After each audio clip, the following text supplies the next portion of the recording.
It's the Michael Patrick Leahy Show, broadcasting live from downtown Nashville. Now, here's Michael Patrick Leahy. Good morning, and welcome to the Michael Patrick Leahy Show. We are indeed broadcasting live from our studios in Nashville, Tennessee.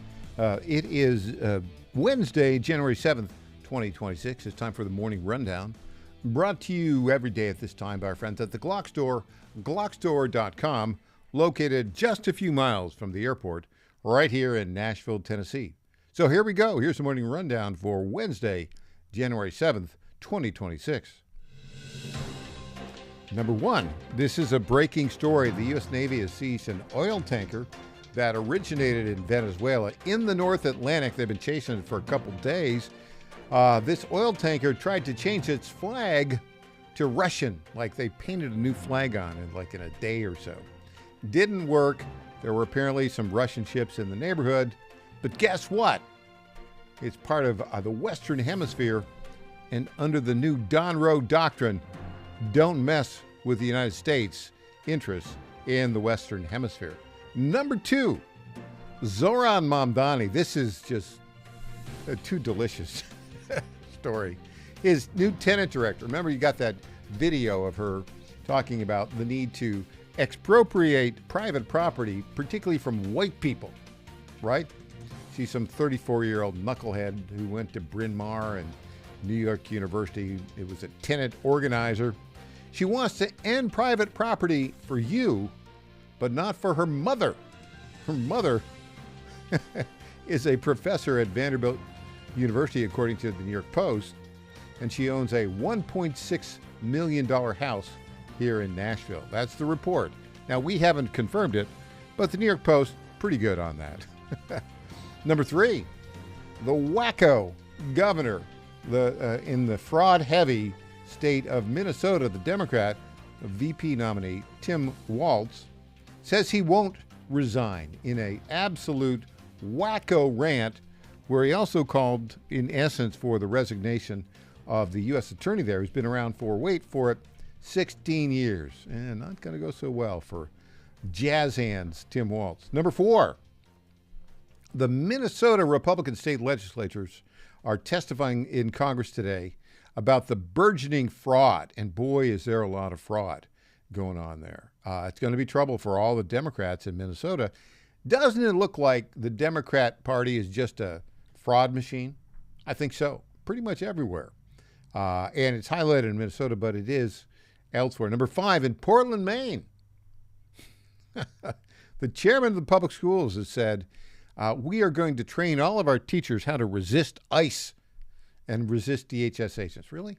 How about reading, writing, and arithmetic? Oh, no, it's not on their agenda. Number six, Donald Trump says Venezuela is giving the United States 50 million barrels of oil, and he's going to control the money from that. He's going to put it on the market. Yeah, interesting. Number seven, in the land of are you kidding me? All these Democrat legislators, the performative Democrat legislators, held a, wait for it, candlelight vigil on the steps of the Capitol on the 5th anniversary of the January 6, 2021 riot at the Capitol. Yeah. And then Schumer went on to say, oh, yeah, this is all because of January 6 continues. And by the way, Democrats, here's a little professional clue from somebody who lives in Nashville, Tennessee, where everybody, including your waiter and busboys and busgirls, can sing well. Democrats cannot sing. Do not try to sing. It just, you're off key. You're not on point. You miss the beat. It just, no phrasing. Just don't do it. It subjects you to ridicule. Oh, hey, it subjects you to ridicule. Go ahead and do it. Number seven, he's back again, yet again, Kilmar Abrego Garcia. You know, he's working on that plea deal and then rejected it. He was offered a plea deal to go to Costa Rica to be deported. And then they took it off, and now they're back. Now it's back. He says he wants to go to Costa Rica. It's the only place you can deport me, he says. A little bit of gaming going on with that. We'll talk to Tom Pappert about that in the bottom of this hour. Number 8, hour 2, the one, the only, Ben Cunningham, the founder of the National Tea Party, early organizer, great activist, populist, conservative populist here in the state of Tennessee, will provide an update on the property tax fight and all sorts of Tennessee stuff. Number 9, Sean Farash will be with us in hour 3. The best Trump impersonator in the world. He's got it. I think maybe we ought to get this. I didn't add this. Didn't play it the other day. He did a little clip on the capture of Maduro as Donald Trump, and we'll get to that a little bit later in the program.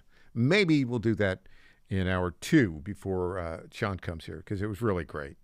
And so number 10, interestingly enough, we've got Donald Trump says we're going to take over Greenland. Denmark says, oh no, you can't take over Greenland. Stephen Miller says, by what right do you own Greenland, Denmark? Yeah, again, getting into some really interesting things. It's in the Western Hemisphere, folks. And now, how's that going to happen? Marco Rubio said, no military force. We're just going to buy it. Make them an offer they can't refuse. I'm all in favor of that. And number 11, the great Phil Klein will join us after in our next segment. Talk about the seizure of the Venezuelan oil tanker. All right. So I promised you, I've got to do this. The Morning Rundown is brought to you every day at this time by our friends at the Glock Store, glockstore.com. It's 2026. And if you really want to be safe in America, there's one way to do that. Buy a gun. But not just buy a gun, get trained on a gun. And I know people say, oh, well, and particularly those of you perhaps have been hesitant, like I was, in terms of shooting a gun. I went there and I learned how to shoot a gun. First time in my life. And boy, are they good. They've got the best trainers. They've got the Shoot 270 program, Shoot 270 rooms where you're not just in a narrow lane. You can shoot to the left, the front, the center, the right. And it really is much closer to the way it really would be.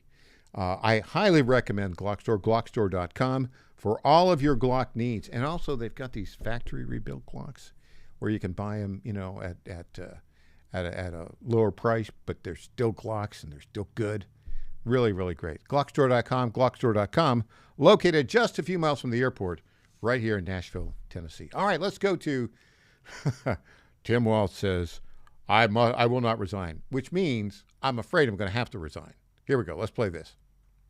Their idea of improving this state is being a parrot for Donald Trump, agreeing to everything that he agreed with. Well, here's what I'm going to tell you.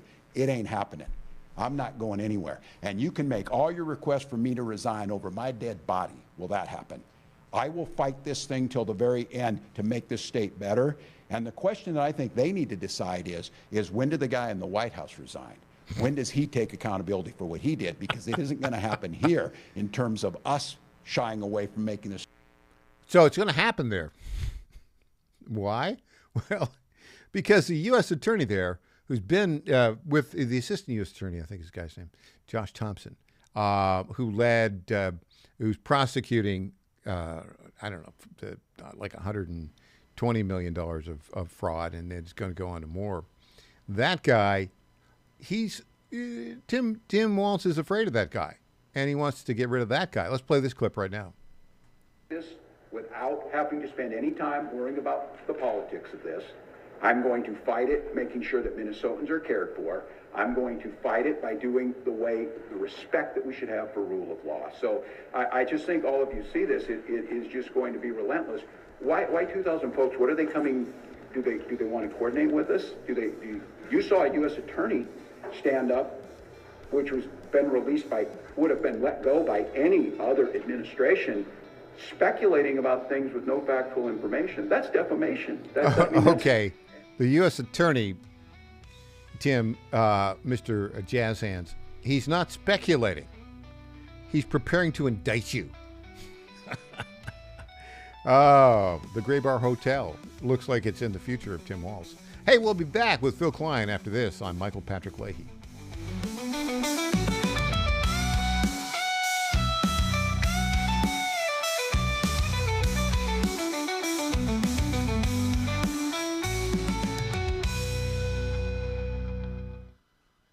Attorney General Miyares and John Fredericks talk about skill games. They're unregulated slot machines. They pop up in 7-Elevens in every corner of Virginia. The General Assembly has spoken on this. Skill games. These things are illegal. It's the Wild Wild West. Fights break out. Robberies increase. Skill games. They prey on the less fortunate. I say it's a tax on the poor. They're breaking the law. My job is to enforce the law. These machines are not allowed. Enforce the law and get them out of there. When you see skill games, call the local sheriff. These things are illegal. Paid for by Churchill Downs.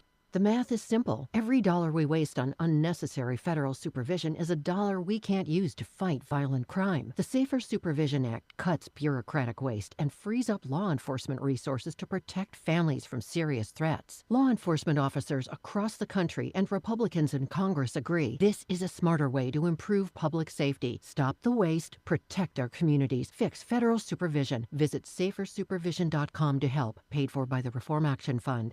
When you're learning something new, experience matters. At Lifestyles Unlimited, we've spent over 30 years teaching people how real estate investing works and how to build income with a clear, step-by-step strategy. Our program is designed to help you learn what to do, why it works, and how to take action at your own pace. Join today for just $297, a 60% savings off the regular price. Text radio to 88007. That's RADIO to 88007. Presented by Lifestyles Unlimited. Is your pet ready for some possum fun? At Creekside Pet Hotel in Kennesaw, every day is a tail-wagging adventure. Whether they're romping with friends in day camp, enjoying a staycation in our cozy boarding, or getting pampered in our luxury spa, we make sure every furry guest gets the royal treatment. Happy pets, wagging tails, and the best care. What more could they ask for? Book your pet's perfect getaway today at creeksidepethotel.com or give us a call at 770-422-4700.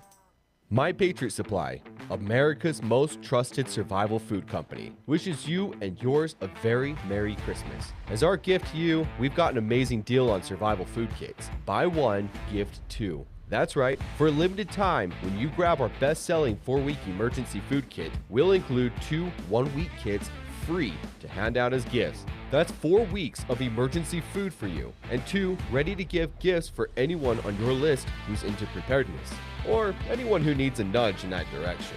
But they're only available for a limited time. Grab yours at mypatriotsupply.com and give the gift of food security this Christmas. With 2,000 calories per day, 16 delicious meal and snack varieties, and up to 25-year shelf life, it's no wonder our 4-week food kit is the best-selling emergency food supply of all time. But the buy one, gift two Christmas special won't last long. So claim yours now at mypatriotsupply.com. That's mypatriotsupply.com.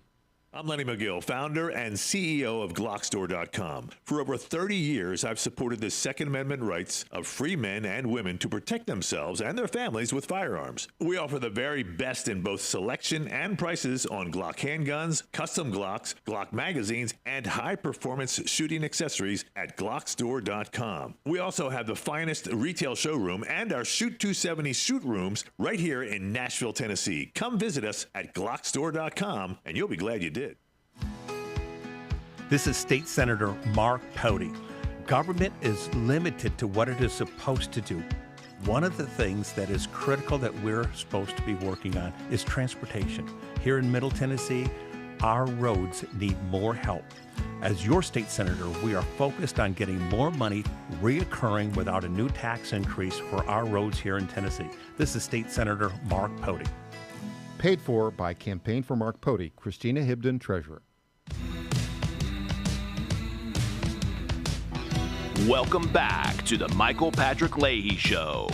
Now, here's Michael Patrick Leahy. Welcome back. We are joined on our Zoom Newsmaker line right now by one of the great legal experts in the country, our good friend for many years, former Attorney General of the state of Kansas, now Professor of Law at Liberty University, the one, the only Phil Klein. Good morning, Phil. Good morning, Michael. Breaking news today, the muscular Don Roe doctrine here in the Western Hemisphere, protecting all of America's interest in the Western Hemisphere, strikes again. A report this morning that the United States Navy seized an oil tanker flying a Russian flag that is linked to Venezuela. This, according to multiple news reports. The ship has been secured, and the Department of Homeland Security is leading the operation with support of U.S. military. The tanker changed its name from the Bella 1 to the Marinera. It was pursued last month by the U.S. Coast Guard off the coast of Venezuela, and just in the most recent days, it's changed its flag to Russia. The Kremlin, which supports the Maduro regime, criticized what it called the disproportionate U.S. attention on the tanker. Well, these are sanctioned oil tankers, I think. Legally, the Trump administration is totally in the clear on this, is my view, but you're the legal expert. What say you, Professor Phil Klein? Well, the president has done this before, not specifically with Russia, but with Iran, when he seized 4 oil tankers bound for Venezuela that were flying the Iranian flag back in 2020. So this is not new. The president, under domestic law, the United States has imposed sanctions on Venezuela.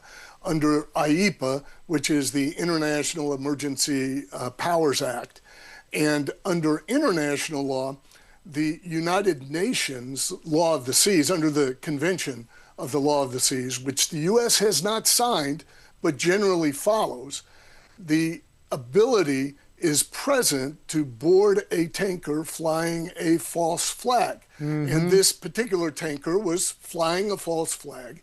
Now, there is a question under international law about the seizure of the assets when you have that as your boarding basis, but of course, the administration is relying on domestic law relating to that. You talk about the false flags. I think of, Pirates of the Caribbean, right? where the British Navy would be chasing the pirates and they put up a false flag and then a battle would ensue and the good guys would win. Well, the good guys look like they're winning here.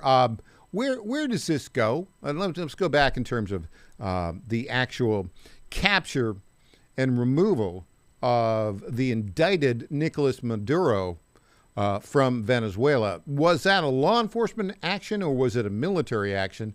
And did the president have the legal authority to order the Secretary of War and the Department of Justice and the FBI to undertake this action to capture Maduro? Yeah, I believe so. I mean, the indictments were present, and there is precedent through Noriega, as you might recall, and actually a former president of Colombia, although the state at that time, the foreign state, was participating in that seizure. So the president is exercising his powers here. There's not a necessity under the War Powers Act to notify or ask for congressional approval prior to this action. The War Powers Act involves putting U.S.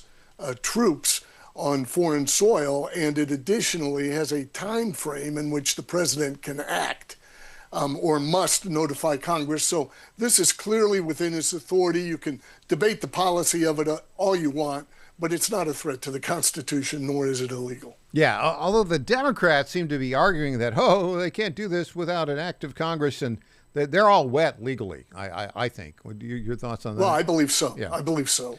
And what you see is the policy argument masked as a legal argument. They ought to just come out and say, we shouldn't be doing this, even though we have the power to do it. But they're afraid of that because actually both of these actions were well within the interests of the United States. I like the way you phrase that, a policy argument masked as a legal argument. Now, let's go back to, I'm going to throw you, let's see, a curveball, a snowball, right?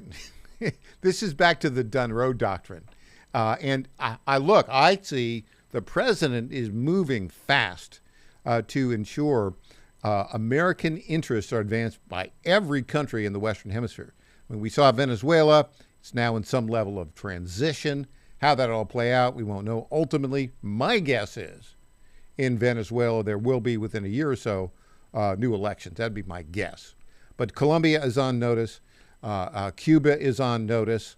Now, right after the Maduro capture, he says, I think I want Greenland. I got to get Greenland. Now, it's a weird situation here. Greenland is, 30,000, 50,000 people live up there. It's strategically important. That's a very good argument. Russia and China trying to get in there. But Denmark has, quote, owned Greenland since like the 1700s. And they're saying now, don't go after Greenland militarily because we'll have to enforce NATO. Marco Rubio kind of tried to tamp it down and said, no, we're going to buy Greenland. What legal recourse can the president have with regards to Greenland? Can he buy it? What if they don't want to sell it? Well, yeah, that is a tremendously fascinating question. The Monroe Doctrine was really a doctrine that said, look, we're going to manage the Western Hemisphere in our interest because we've got the biggest stick. Mm-hmm. And Trump's international posture is one that harkens back to a realism in international relations that was present prior to the trying to remake the world approach that we've seen in progressive approaches to international relations over the last century in United States history. So if you see a consistency with President Trump, it is, does this help America? That's the and can we do it in a manner that helps America? And also, it is founded on a belief that America is better present in other nations than our foreign adversaries and their influence are present in other nations for the people in those nations. So in other words, China's involvement is not helpful to Venezuelans. Either is Cuba's involvement. The United States will promote a healthier state in Venezuela in the interest of Venezuelans themselves. So President Trump believes in American exceptionalism. The Democratic Party does not. No, not even close. They see America as the problem. So anytime America flexes its muscle, you're seeing Democrats say, well, that could justify Russia. Well, no.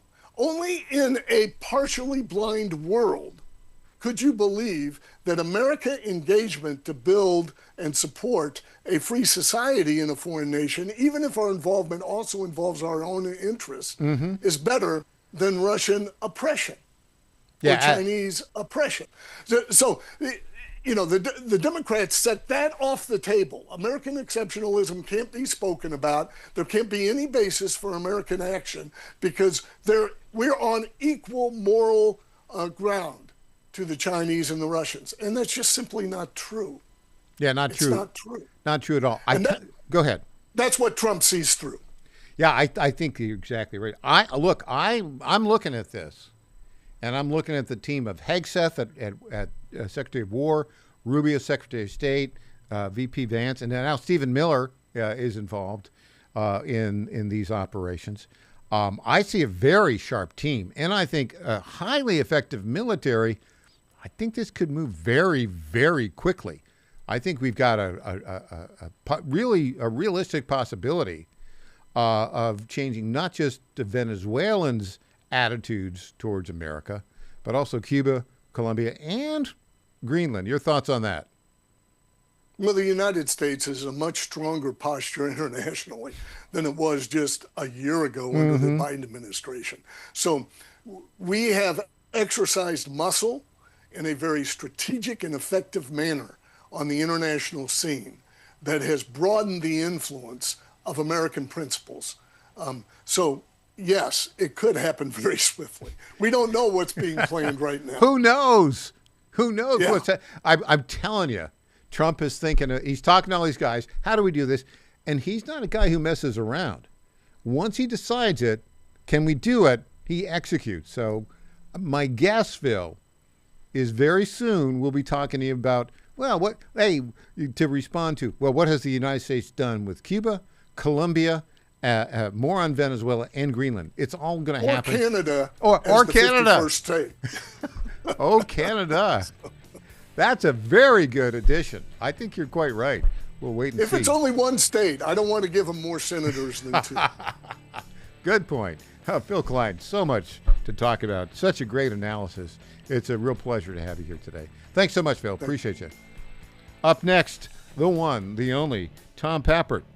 We're going to talk to Tom about the latest in the Kilmar Abrego Garcia saga. Back after this.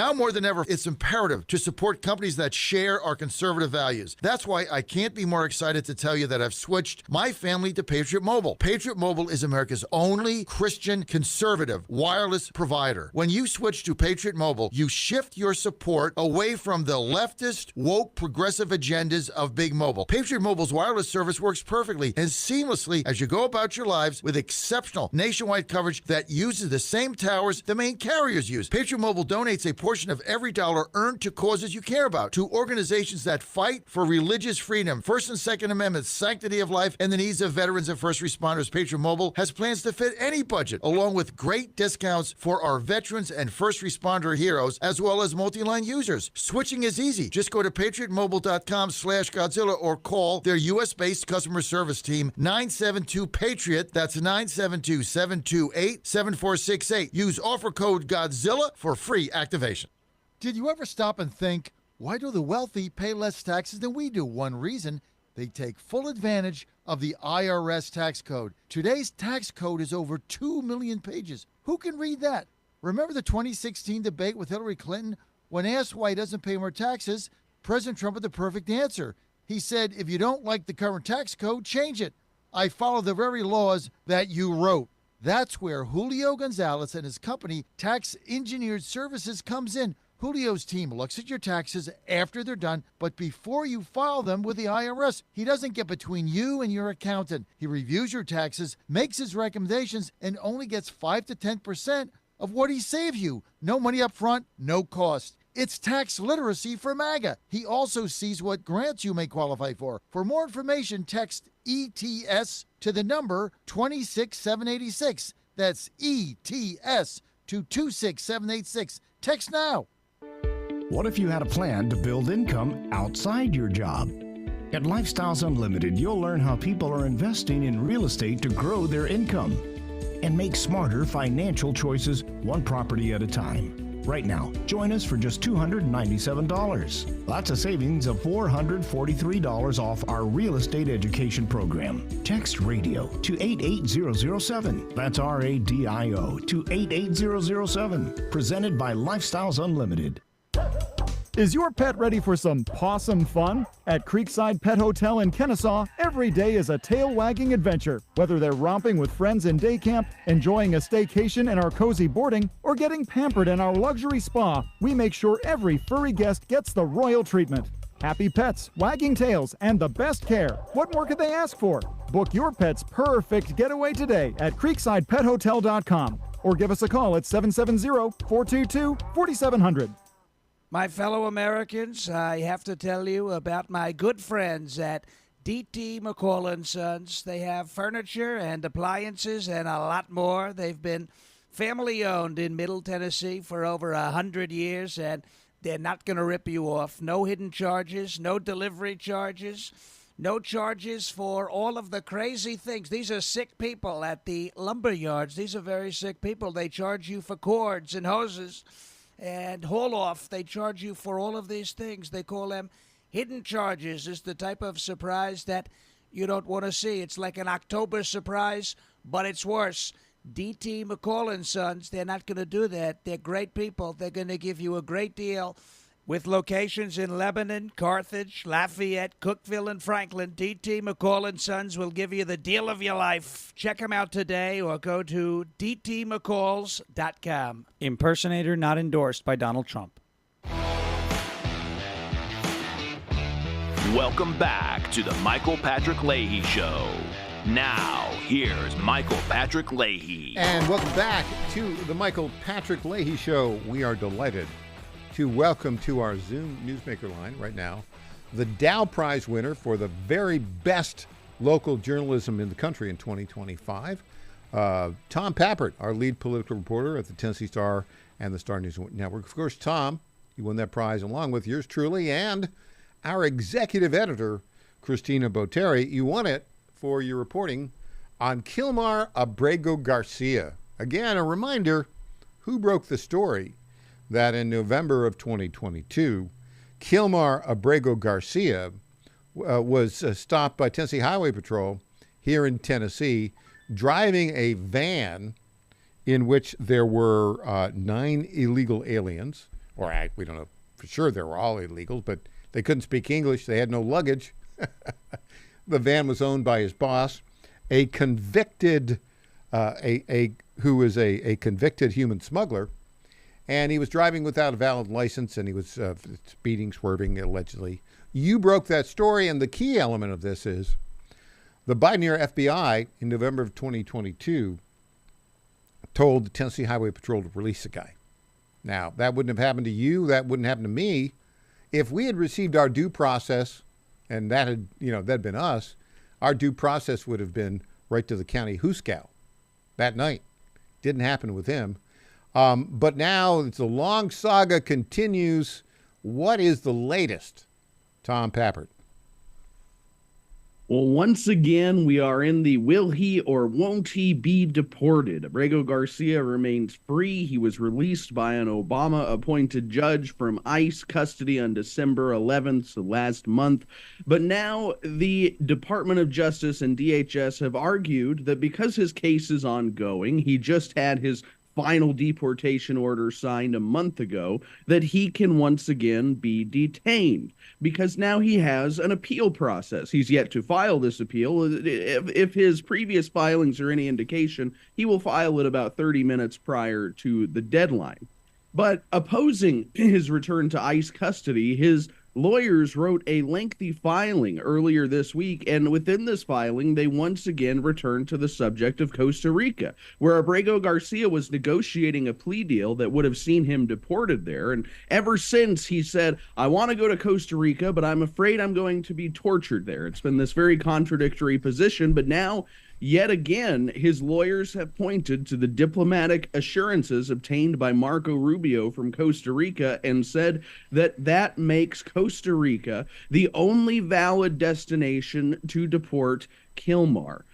I think if it were up to me, the Department of Justice and DHS should call their bluff. Stop trying to deport him to Liberia, deport him to Costa Rica. Let's return this guy to custody tomorrow. So, Tom, does anyone in the world think that there's actually a threat to anybody's safety in Costa Rica? I mean, Costa Rica is the safest place in the southern in Latin America, as far as I can tell, at least historically. And so basically, it looks like his well-financed, now what, are we up to $14 million in legal fees from his four big law firms that are defending him, 2 in his criminal case, 2 in his immigration case. They were just gaming and playing with the Department of Justice, right? That's what I think. They said they were talking. Yeah, we'll cut a deal on the criminal charges, and we'll agree to be deported to Costa Rica. Except at the last minute they withdrew it because they were gaming. But now there's literally a new sheriff in town. There was an acting U.S. attorney, but now our friend Braden Buchek is a U.S. attorney from Middle Tennessee. He's not going to mess around. And I think they're kind of looking at this and saying, we better get that Costa Rica thing back on the table. Your thoughts on that, Tom Pappert? Well, it would certainly make sense because the filings in the federal human smuggling case out of Tennessee have certainly changed in tenor. They're getting much more aggressive now that, again, the Senate has finally appointed the attorney that President Trump appointed to handle cases exactly like this. And so it could exactly be that these big law firms, Quinn Emanuel and Maria Sorio on the immigration side, and then Hecker Fink, which represents former President Joe Biden, is one of the 2 law firms representing him on the criminal side. It could be that these attorneys have finally realized that this is, to borrow an Obama term, we're not fighting the JV team anymore, and it's time to progress toward a resolution. Now, I would also say that this could indicate that they know that Abrego Garcia is at some point going to be returned to federal custody, whether that is from Zinnis or after she finally puts a horrible final decision in this case that can be appealed. I think they understand where this is headed. Yeah, and Zinnis is, she's a hardcore leftist. She's not an unbiased judge. She's doing everything she possibly can to defend Kilmar Abrego Garcia. She's not playing it straight. Everybody knows that. But there she is as a federal district court judge in Maryland with a lifetime appointment. Now let's go back to the purpose here. The purpose is to return Kilmar Abrego Garcia because he came into the country illegally. That's it. My view on this is this whole business of Costa Rica v. Liberia. There's not a lot of Spanish speakers in Liberia, right? There's not a lot of demand for, what is he, a metal sheet worker allegedly? I don't know. There's not a lot of demand for Spanish-speaking metal sheet workers in Liberia. And by the way, Kilmar, he's been here since when did he come here? 2012? Yeah, right. 2012 when he was like 16. And he's not learned to speak English yet? How hard? Which Liberia is an English-speaking country, so if he had learned, then he would be equipped in Liberia. But you're right, he is primarily, almost exclusively, a Spanish speaker. Yeah, and back to the whole deal is, okay, to me, obviously, in terms of culture, background, etc., El Salvador's in Central America, Costa Rica's in Central America. Okay. It's a Spanish-speaking country. He's clearly just a Spanish-speaking guy. I imagine they need metal sheet workers down in Costa Rica. To me, the logical thing to happen here would be for the defense attorneys to cut a deal. Say, we'll serve X months here in a U.S. federal prison and then immediately be deported to Costa Rica. That's a logical thing. But then you've got his defense attorneys and his immigration attorneys. Are they talking together, do you think? Well, it is a good question how much coordination there is. It seemed as though early on in this case there was some friction, and maybe there still is, because it's always one of the immigration lawyers, a guy by the name of Simon Sandoval Moshenberg, and he's now, I believe, 4 or maybe 5 times, 3 of these publicly, as in front of cameras, said, yes, we'll deport Kilmar to Costa Rica. He'll go to Costa Rica. We're not happy about it, but he'll go to Costa Rica. And meanwhile, on the criminal defense side, their communications have been much more controlled and measured. In fact, outside of like a press release, maybe, I don't think you've heard anything from Biden's lawyers, the Hecker Fink firm, or even the local firm, Sherrard Rowe in Nashville, Tennessee. So I do think that perhaps there is a lack of coordination, but it seems to me it's the defense side that is playing a harder game than the immigration side. Yeah. I think that what the Trump administration should do is go ahead. We'll say we'll deport him to Costa Rica. Who cares? It's not America. And we'll see what happens in the criminal side while this deportation is happening. If nothing else, this ongoing criminal case would certainly be a good incentive for Abrego Garcia to never, ever return after being deported. Well, yeah, if he did return after being reported, that would be a felony. Just that alone. I mean, crossing illegally is a misdemeanor crime, right, for which you can be prosecuted and which he should be prosecuted. There's other stuff going on with him, of course, obviously related to human smuggling. That's a big, criminal charge. Now, what's interesting to me about all of this, Tom, is it seems to me that it would be, if you were serving the best interest of Kilmar Abrego Garcia, what you would say, because the evidence in the human smuggling case that we've reported on is overwhelming. But now you've got the game playing of the defense attorneys, including Nashville's Sherrard Rowe. They're part of the game players. They're saying this is a vindictive prosecution. I mean, give me a break. There's nothing vindictive about it. But the judge, Waverly Crenshaw, here in Middle Tennessee, has said, oh, yeah, well, maybe we'll look at it. He's got a hearing on January 28th. I cannot imagine that this judge would think, yeah, if he dismisses the case, that he would win that dismissal on appeal. I think he'd be obliterated on appeal. But nonetheless, they're playing games on it. And that's not the right approach in your client's best interest. Clearly, to me, what they're trying to do here with Kilmar Abrego Garcia is make it more difficult for the Trump administration to deport any illegal aliens. Your thoughts on that, Tom Pappert? I agree. I think they're using him. That's how I felt about this case for many months now, because look, that plea agreement was being negotiated. I think it started in June of last year. It would have required him to spend, I think it was 11 months behind bars. He'd already spent from March behind bars when they were negotiating this in June. So just think about that. If he had agreed to this plea deal, he would right now only be a couple months away from final deportation to Costa Rica, a tropical paradise, his family probably in tow. It would be over. He would be done. No more fighting this. No more worried about is ICE going to pick me back up? Kilmar Abrego Garcia could sleep peacefully. But instead, his lawyers and he have taken this approach that has us still talking about him in January 2025 with no end in sight. And the other thing about Kilmar Abrego Garcia, he's turned into a bit of an egomaniac, right?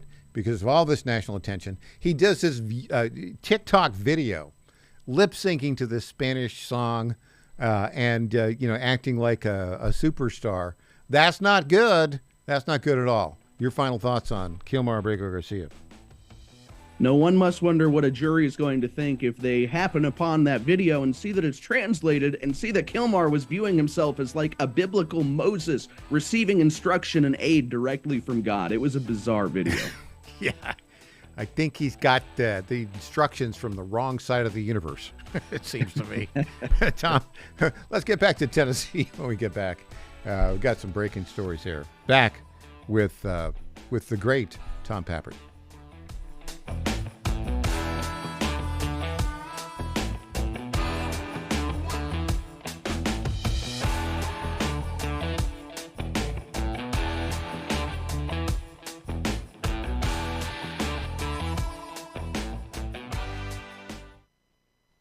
In 2008, the amount of concentrated time people could spend on a task without becoming distracted was 12 seconds.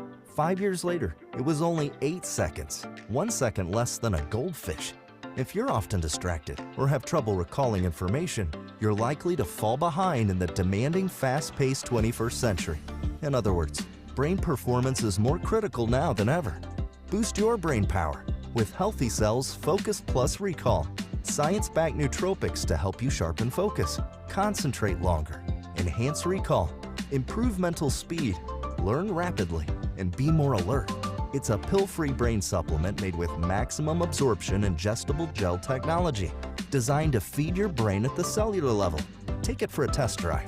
Go to healthycell.com and use code GODZILLA for 20% off your first order of Focus Plus Recall. That's healthycell.com, code GODZILLA for 20% off. Did you ever stop and think, why do the wealthy pay less taxes than we do? One reason, they take full advantage of the IRS tax code. Today's tax code is over 2 million pages. Who can read that? Remember the 2016 debate with Hillary Clinton? When asked why he doesn't pay more taxes, President Trump had the perfect answer. He said, if you don't like the current tax code, change it. I follow the very laws that you wrote. That's where Julio Gonzalez and his company, Tax Engineered Services, comes in. Julio's team looks at your taxes after they're done, but before you file them with the IRS. He doesn't get between you and your accountant. He reviews your taxes, makes his recommendations, and only gets 5 to 10% of what he saved you. No money up front, no cost. It's tax literacy for MAGA. He also sees what grants you may qualify for. For more information, text ETS to the number 26786. That's ETS to 26786. Text now. Trump 2.0 is in full effect. How do you keep up with all the action? I'll tell you. TrumpNationNews.com is your inside source for the inside scoop. Manufacturing, jobs, deportations, and the nation's rejuvenation. The first 100 days and beyond. All the news you need and no liberal gibberish. It's the perfect way to start your day. Sign up for the TNN newsletter. Do it today. TrumpNationNews.com. TrumpNationNews.com. Part of the John Fredericks Media Network. The Katz and Cosby Show. It's the top news of the day. There's a number of Democratic members of Congress who are pushing for impeachment, not just going after the president, going after RFK Jr. and others.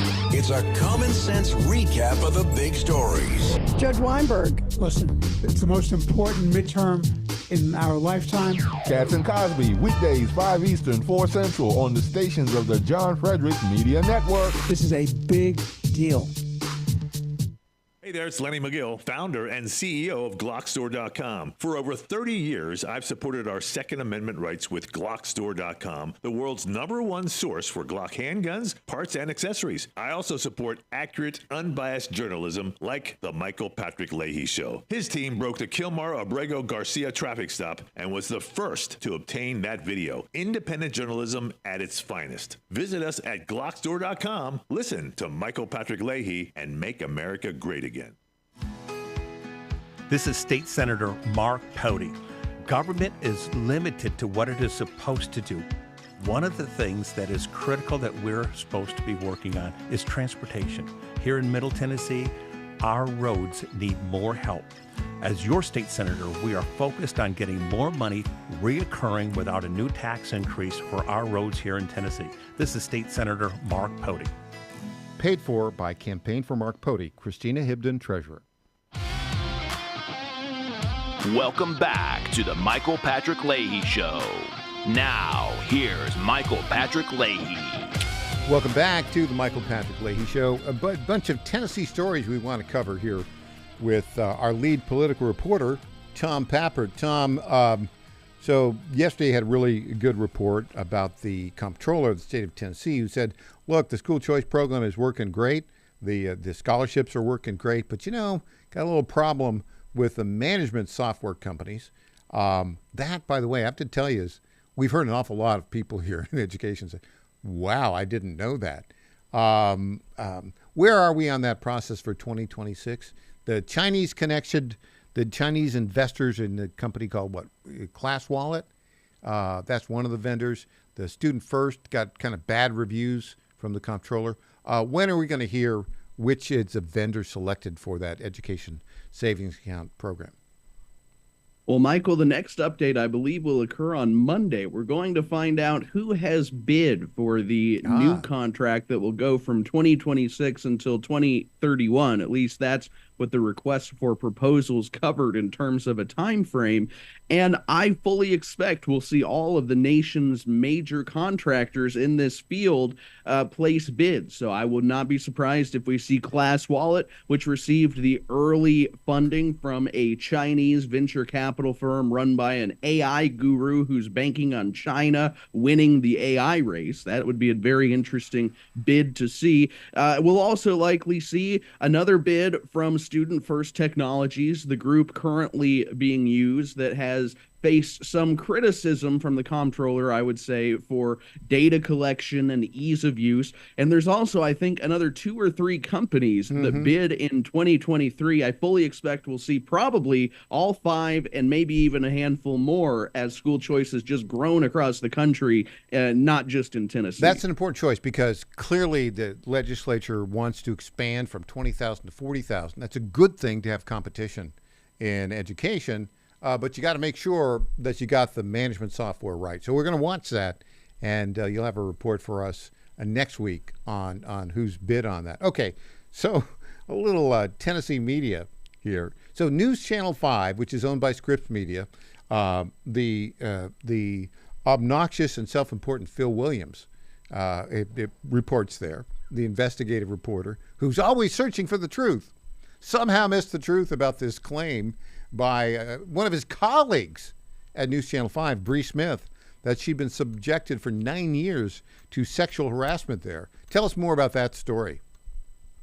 Well, it's a lawsuit, Michael. So these are unlitigated claims. I want to make sure that we're clear about that. But meteorologist Bree Smith on December 29th sued her former employer, News Channel 5, alleging that she was subjected to years of sexual discrimination, harassment, nasty remarks, being forced to work extra, all because of her male colleague, another meteorologist. I don't think we need to name him on this program, though. Right. The poor guy, if he's innocent in all this, he's He's really having his name dragged through the mud. But the claim was that News Channel 5's management, she would go to them and say, look, he called me this. He said this about my body. He's falling asleep at work. He's crying in the closet during the weather emergencies. And the Tennessee local news station, News Channel 5, they said, well, look, Bree, we know it's bad. We just need a warm body. We need him there.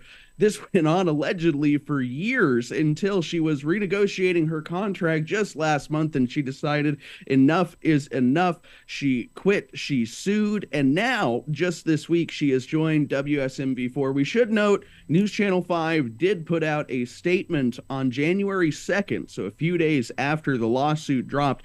They deny her version of events. They say that any problems were addressed and the proper procedure, and that they will be proven right in court. So we will definitely be watching this one, Michael.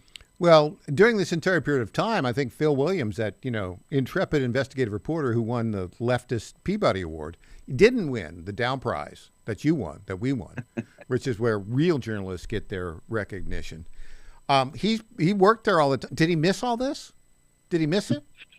Well, I guess so. I mean, perhaps he was too busy running cover for State Representative Justin Jones during this period. I don't know. Maybe Bill Williams. I can say it would be hard, if I had to go to you, Mike, and say, geez, Mike, my colleague is really being a jerk. We got to do something about this. But I also don't bill myself as this wonderful truth fighter that's going to challenge power wherever it may be. He challenges power except for within his own corporation. Now, look, I can't wait. I hope he'll get deposed, right? Did you go and talk to Phil Williams? What did he say? Guess he's the guy looking for the truth, right? How did he respond to you? And look, if all of these charges were true, why didn't Phil Williams, the man of principle, allegedly, why didn't he resign? I can't be around a place that has this miscarriage of justice going on. I don't know. Inquiring minds want to know, Tom. Well, and we'll see how big this gets. If it's not just a quick settlement, which is how a lot of these things typically end, I think that we could see multiple employees deposed because perhaps Ms. Smith will want to determine whether this is just an issue that happened with her or whether this is an issue with the Scripps management at News Channel 5, which could, I think, necessitate other members of the on-air personality cast be brought into a lawyer's office. So we'll see if Phil Williams gets deposed, and we'll see if he tells the truth, because he's always looking for the truth everywhere except in his own office building. Tom Pappert, thanks for joining us. Thank you, Michael. Always a pleasure. All right, when we come back, the one, the only, Ben Cunningham with the Nashville Tea Party. Back after this.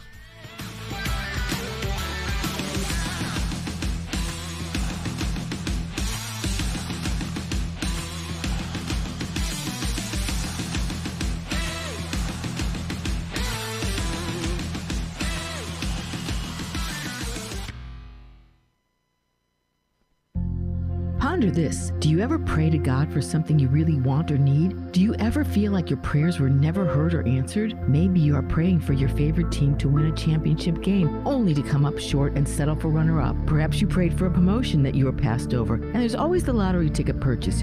Praying for a winning $1 million ticket? In these circumstances, you might feel like your prayers were not heard or answered. Don't be discouraged. Your prayers were heard and answered, just that the answer was no. You see, the Lord answers prayers in the same way a good father answers requests from his children. Even Jesus was turned down in the prayer to his Father, requesting to let the pain and suffering from the cross pass from him. However, the Lord added to this request, "Not my will, but thy will be done." With every prayer and petition, consider ending it in this manner: "Not my will, but thy will be done." The Lord hears and answers all prayers. It's just that sometimes he says no. I'm Susie Kelly, and I am passionately Catholic.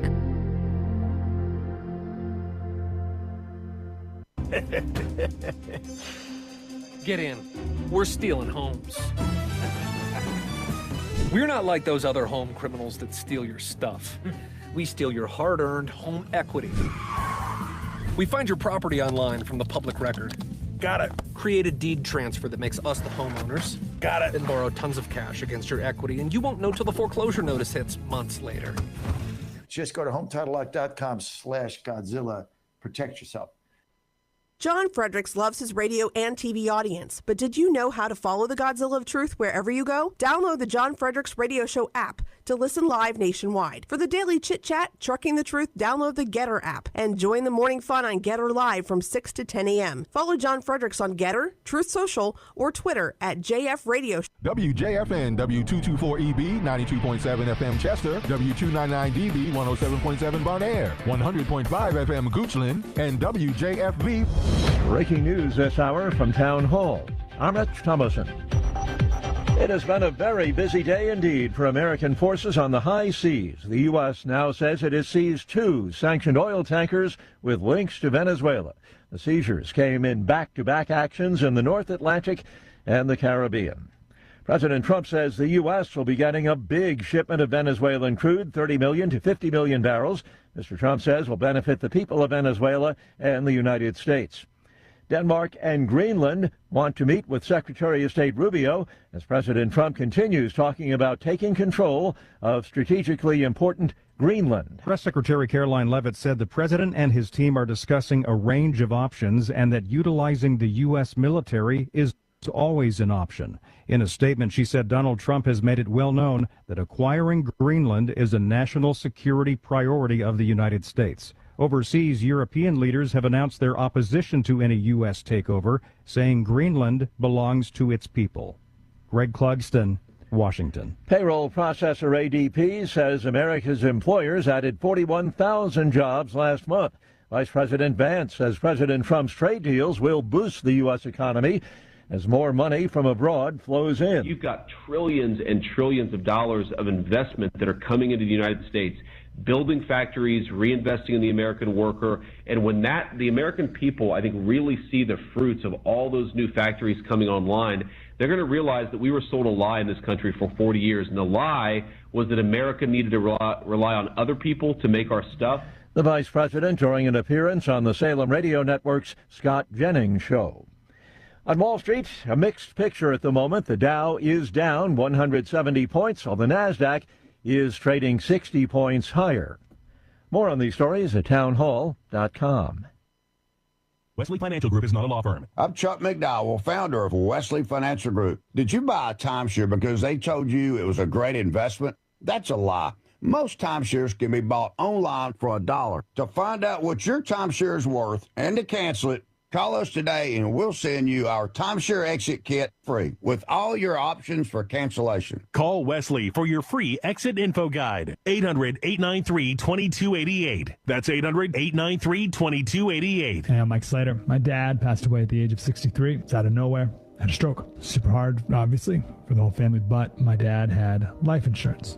This is why I have life insurance for my family, for my wife and 4 kids. And the best place to get life insurance is ethos.com because you can do it in 10 minutes. And there's no medical exam and no blood test, just a few health questions. Get life insurance in 10 minutes so your family is protected. Ethos, E-T-H-O-S, ethos.com/Mike.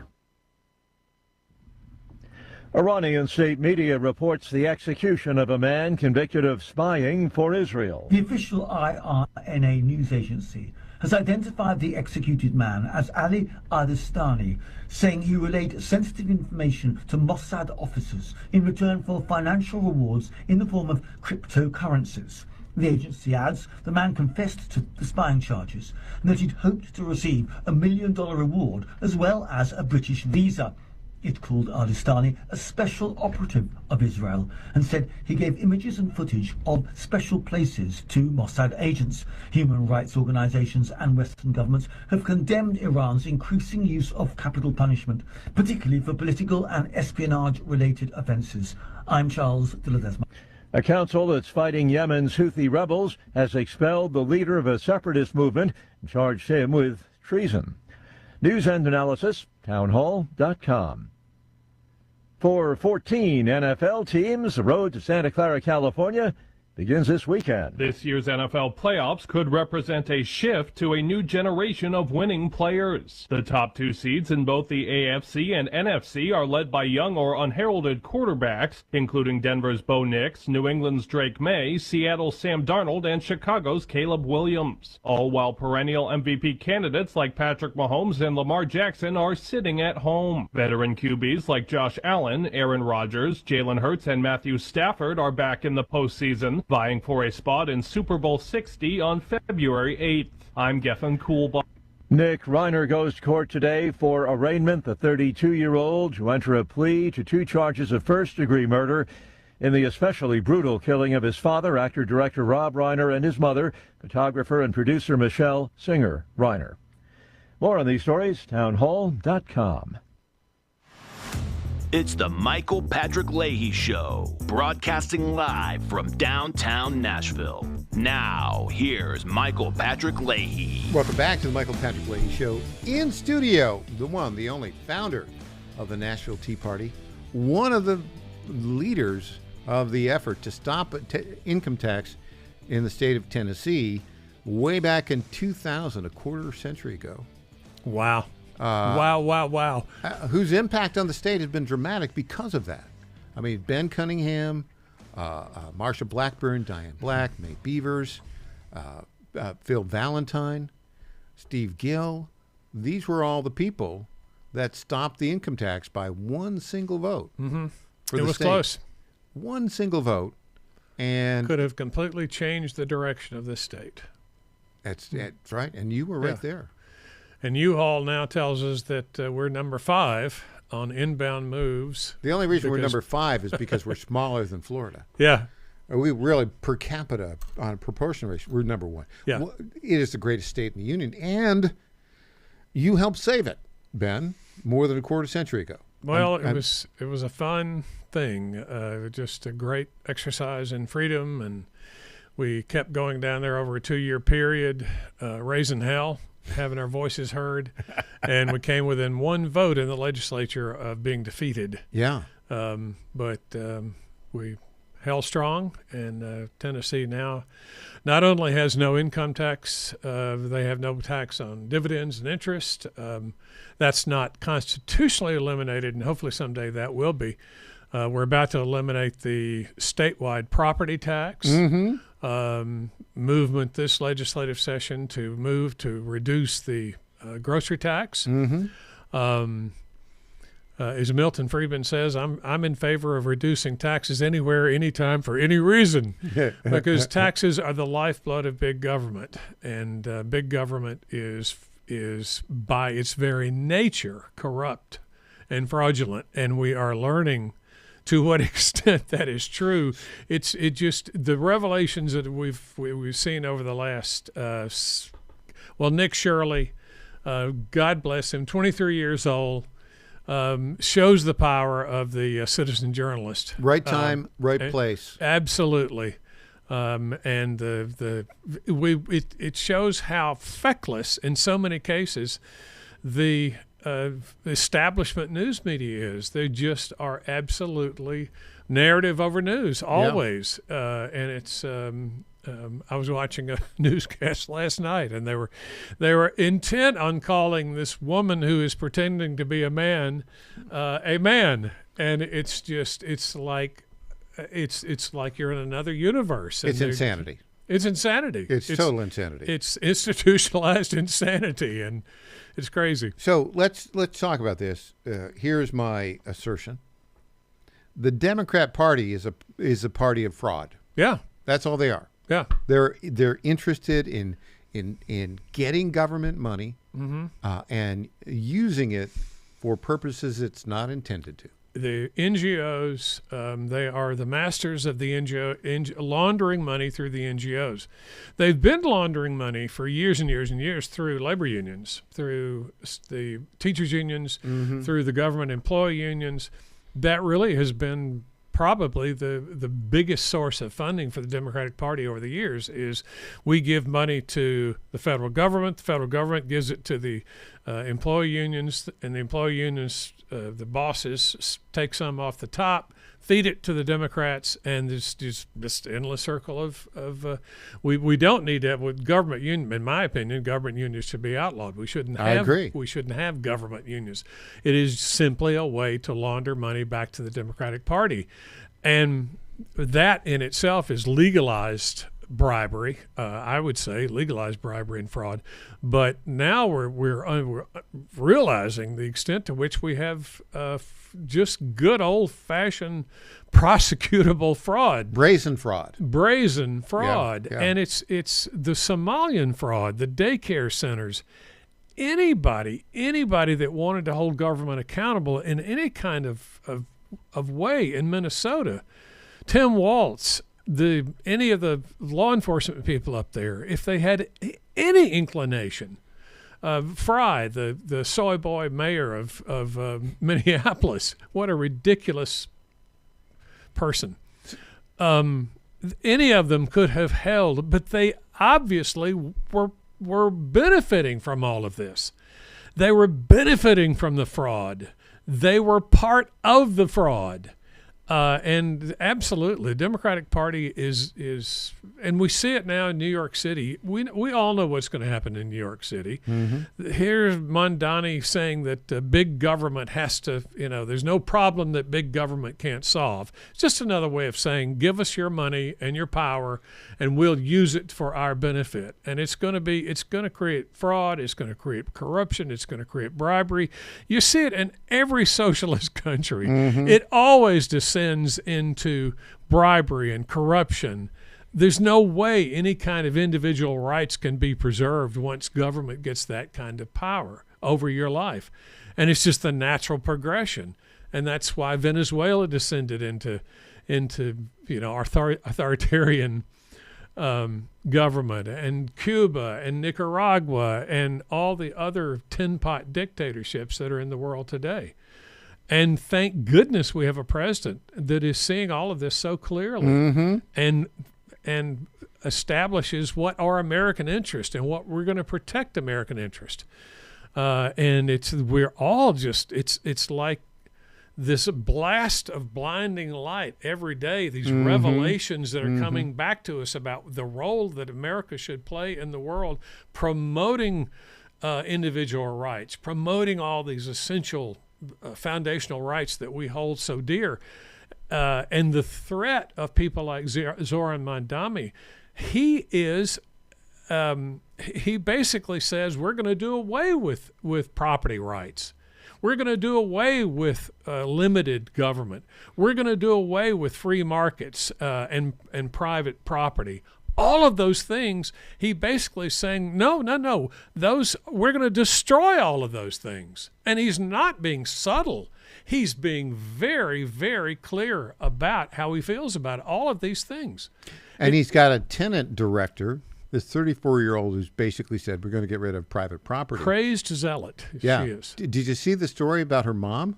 Her mom is a Vanderbilt University professor who owns a $1.6 million house somewhere in Nashville. Mm-hmm. I don't know. I mean, is her mom the exception to that? Apparently so. Just like Bernie Sanders is. Bernie owns 3 houses. But back to the premise. I think it's very obvious now, and we've seen it in Minnesota, but it's everywhere. Every blue state, every blue city. The purpose of government is to steal taxpayer money and give it to your tribal friends. Right. And then get your cut of it. Right. That's what every Democrat's about. Mm-hmm. And that's why, Ben, they are so fervent in their denial of any culpability in this. Mm-hmm. But in a way that makes them look utterly ridiculous and utterly deceptive. And it's this kind of third world mentality that government is there to be exploited. Mm-hmm. Mm-hmm. And that really is what they do. They come from a culture where government is just it's a chest. It's a big fund of money. The reality any here way we can. Is what here's the past several decades of America. The middle class works like crazy, saves up a little bit of money, maybe can buy a house, maybe can take care of their kids, pay very high taxes. Those taxes at the federal level are redistributed from red states to blue states, where they are given indiscriminately to these tribal groups that vote for Democrats, and then the money goes to buy, beachfront properties in Kenya and other locations. When we come back, I'm going to give you an example of it, and we'll talk about the two things that have happened since 1965, thank you Lyndon Johnson and Edward Kennedy, that have led to this debacle of Democrat fraud in America. Back with Ben Cunningham after this.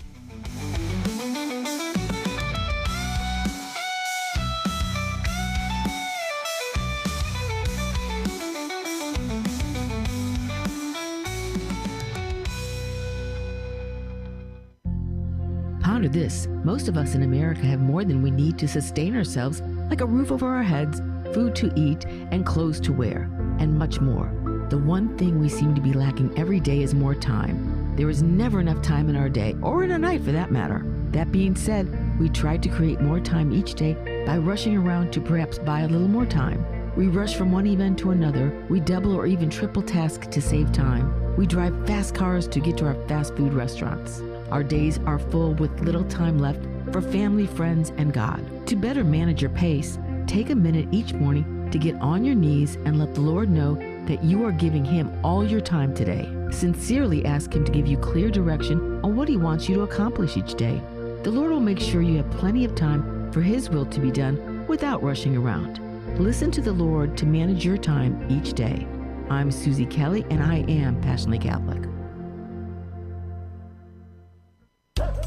Is your pet ready for some possum fun? At Creekside Pet Hotel in Kennesaw, every day is a tail-wagging adventure. Whether they're romping with friends in day camp, enjoying a staycation in our cozy boarding, or getting pampered in our luxury spa, we make sure every furry guest gets the royal treatment.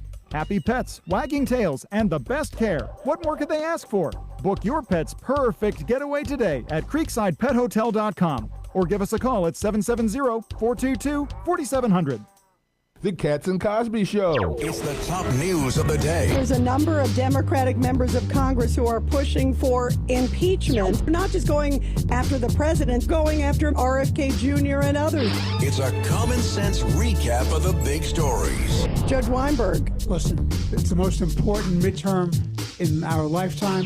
Cats and Cosby, weekdays 5 Eastern, 4 Central on the stations of the John Frederick Media Network. This is a big deal. The math is simple. Every dollar we waste on unnecessary federal supervision is a dollar we can't use to fight violent crime. The Safer Supervision Act cuts bureaucratic waste and frees up law enforcement resources to protect families from serious threats. Law enforcement officers across the country and Republicans in Congress agree this is a smarter way to improve public safety. Stop the waste, protect our communities, fix federal supervision. Visit safersupervision.com to help. Paid for by the Reform Action Fund. What happens in Virginia doesn't stay in Virginia. It influences policy and policymakers nationwide. The VirginiaStar.com shines a light on the issues in VA that become issues for the USA, with insightful commentary that gets to the fact of the matter. The VirginiaStar.com is your source of wisdom and truth, locally, statewide, and nationally. Log on today and every day. The VirginiaStar.com. The VirginiaStar.com. I'm Lenny McGill, founder and CEO of GlockStore.com. For over 30 years, I've supported the Second Amendment rights of free men and women to protect themselves and their families with firearms. We offer the very best in both selection and prices on Glock handguns, custom Glocks, Glock magazines, and high-performance shooting accessories at GlockStore.com. We also have the finest retail showroom and our Shoot 270 shoot rooms right here in Nashville, Tennessee. Come visit us at GlockStore.com, and you'll be glad you did. This is State Senator Mark Pody. Government is limited to what it is supposed to do. One of the things that is critical that we're supposed to be working on is transportation. Here in Middle Tennessee, our roads need more help. As your state senator, we are focused on getting more money reoccurring without a new tax increase for our roads here in Tennessee. This is State Senator Mark Pody. paid for by Campaign for Mark Pody, Christina Hibden, Treasurer.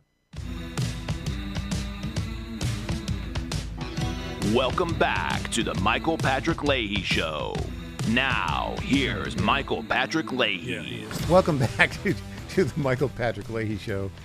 Someday, Ben, we'll be able to air what we say off camera. Maybe not. It's very entertaining. In another universe. Ben, my premise here is the Democratic Party is a party of fraud. Yeah. That's all it is. Oh, revealing itself very clearly. Big time. In a way that is, it's like a lightning bolt.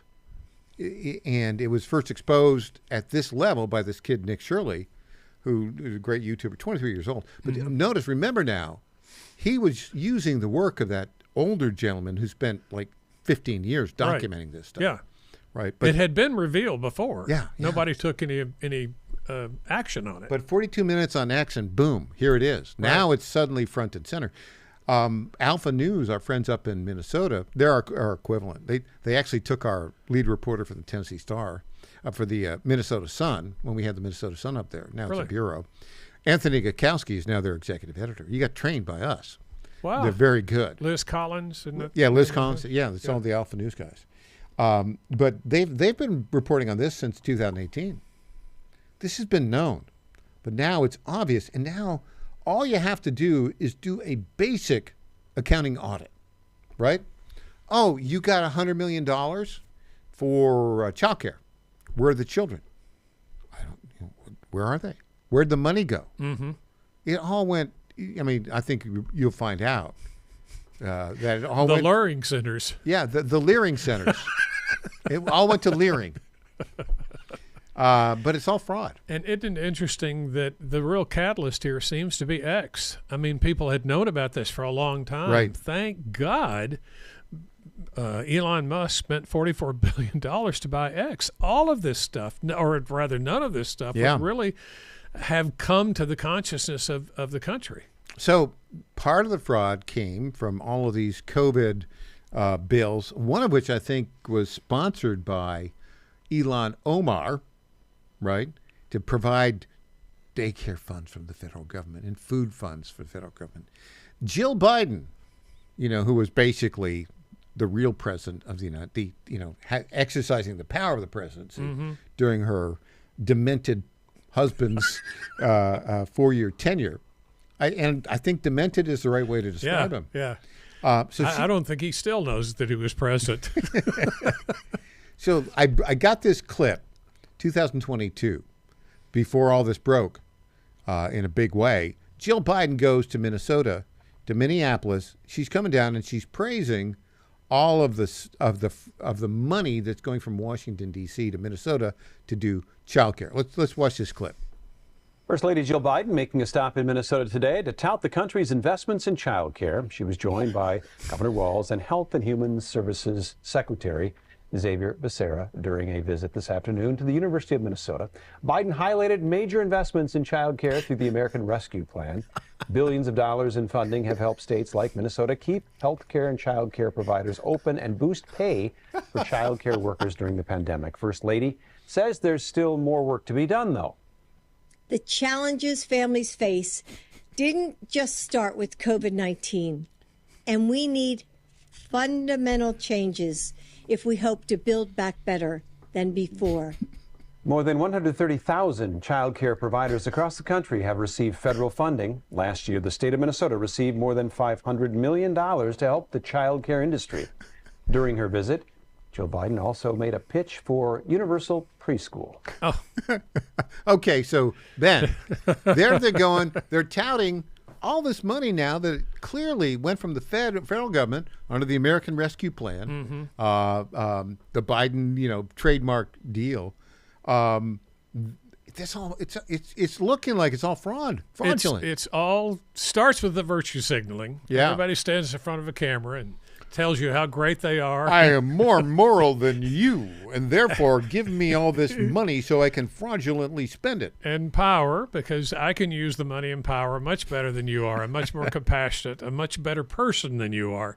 And that's always the message. And it is. And then it turns into the kind of neo-Marxist message of, you're the oppressor, and I'm gonna save you from the oppressor. That's always kind of morphs into that. We always have to establish the fact that these are oppressed groups, and then they're worthy of protection by the saviors of the liberals, and that's always develops into that. But it's just this kind of thing. Zoran Mandami.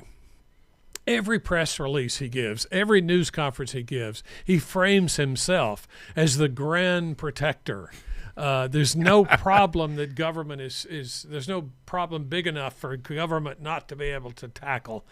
And it's just that same siren song time and time again. And we've got enough, the critical mass of people in New York City that are so dumb and so susceptible to this kind of siren song of collectivism that they took it hook, line, and sinker. Now we find out in retrospect that most of them who voted for him are people that just came to this country. 36% of the voters are foreign-born. Wow. Also, Zoran Mandani is still a citizen of Uganda, where he was born. He has dual citizenship. No way. Yeah, yeah. No surprise there. Good Lord. So how did this witch's brew of economic fraud begin? Well, I'll tell you how it began. There are two key elements. All came out of the Great Society of Lyndon B. Johnson. Remember, in 1921, Congress stopped new immigration. At that time, 14% of the United States was foreign-born. And it continued until 1965, when 5% of the population was foreign-born. But in 1965, Edward Kennedy said, we got to open the floodgates. We got to bring in more foreigners.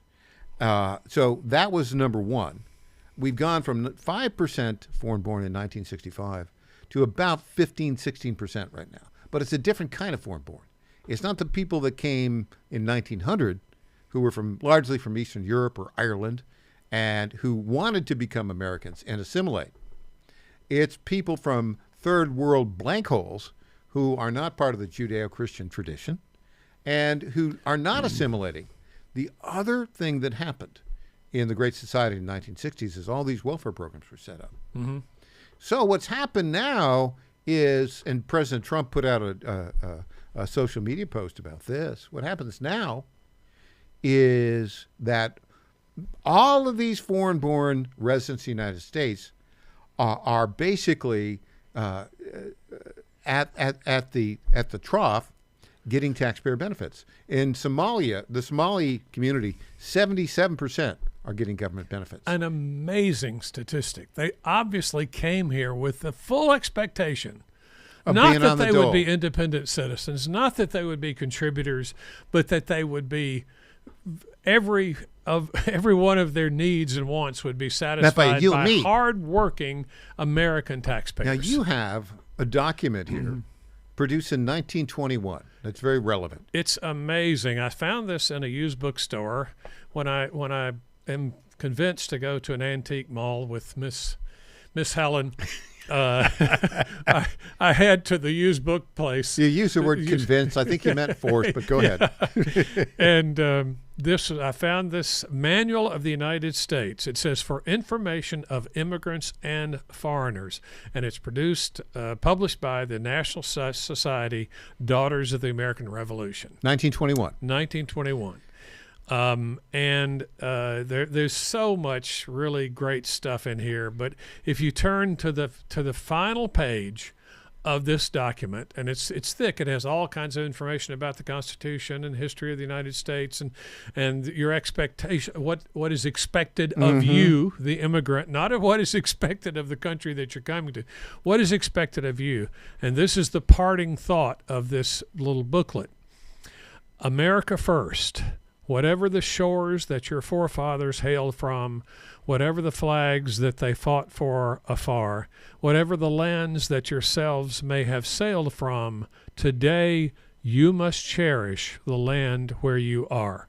And it's part of a poem called America First by an Irish poet named Dennis McCarthy.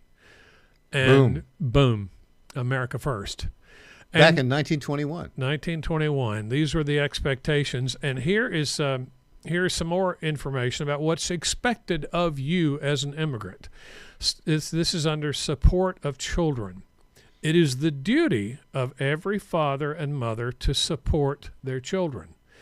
If any person having the ability to do so refuses to provide food, clothing, shelter, or necessary medical attention for his minor child, in most states he is guilty of a crime. Boom.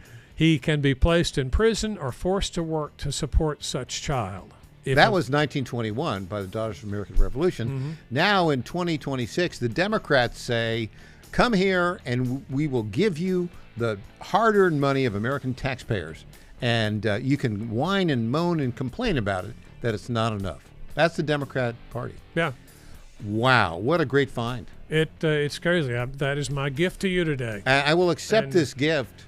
Manual of the United States for the Information of Immigrants and Foreigners, 1921, published by the National Society of the Daughters of the American Revolution. Back with Ben Cunningham after this.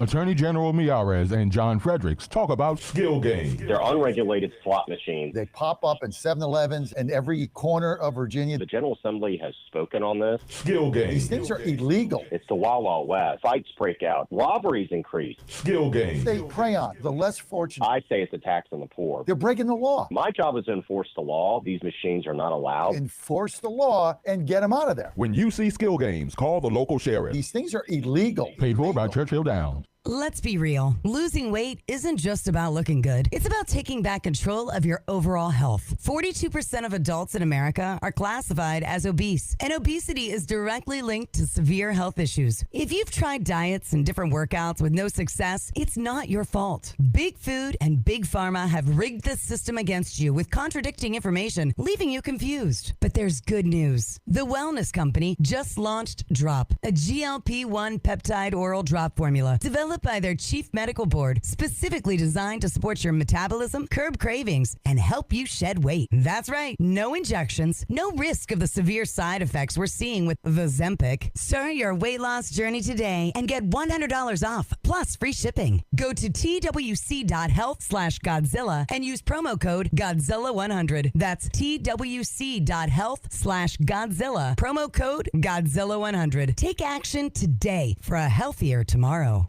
Trump 2.0 is in full effect. How do you keep up with all the action? I'll tell you. TrumpNationNews.com is your inside source for the inside scoop. Manufacturing, jobs, deportations, and the nation's rejuvenation. The first 100 days and beyond. All the news you need and no liberal gibberish.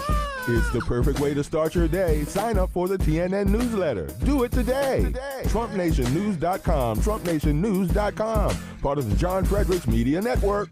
Did you ever stop and think, why do the wealthy pay less taxes than we do? One reason, they take full advantage of the IRS tax code. Today's tax code is over 2 million pages. Who can read that? Remember the 2016 debate with Hillary Clinton? When asked why he doesn't pay more taxes, President Trump had the perfect answer. He said, if you don't like the current tax code, change it. I follow the very laws that you wrote. That's where Julio Gonzalez and his company, Tax Engineered Services, comes in. Julio's team looks at your taxes after they're done, but before you file them with the IRS. He doesn't get between you and your accountant. He reviews your taxes, makes his recommendations, and only gets 5 to 10% of what he saved you. No money up front, no cost. It's tax literacy for MAGA. He also sees what grants you may qualify for. For more information, text ETS to the number 26786. That's ETS to 26786. Text now. My fellow Americans, I was this close, very close, to buying from the lumber yards. These are sick people. But I turned my head at the last second, and I saw a big, beautiful ad for D.T. McCall's. These are highly respected people. If I had not turned my head at the last second, I would have been ripped off at some lumber yard for $200 in hidden charges, and D.T. McCall & Sons are never going to do that. They'd never do that to you. These are great people. I've known them for a long time. They have great deals, and I just have to say, nobody knows deals like I do. D.T. McCall & Sons has locations in Lebanon, Carthage, Lafayette, Cookeville, and Franklin, and they have been family-owned in Middle Tennessee for over 100 years. These are tremendous people. D.T. McCall & Sons. Check out one of their stores today. Impersonator not endorsed by Donald Trump. Welcome back to the Michael Patrick Leahy Show.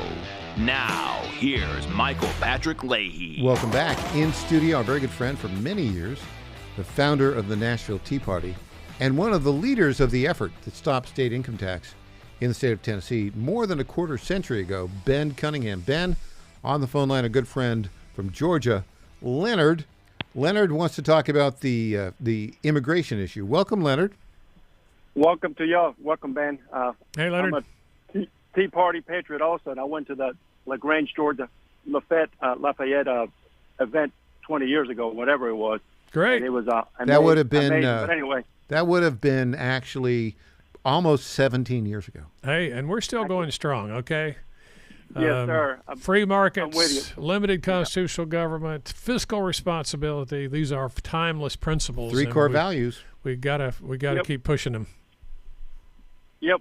I remember bringing my own sign, and it basically said, if you like communism, everybody's got the same right to be miserable. But here's my quick. That's a good sign.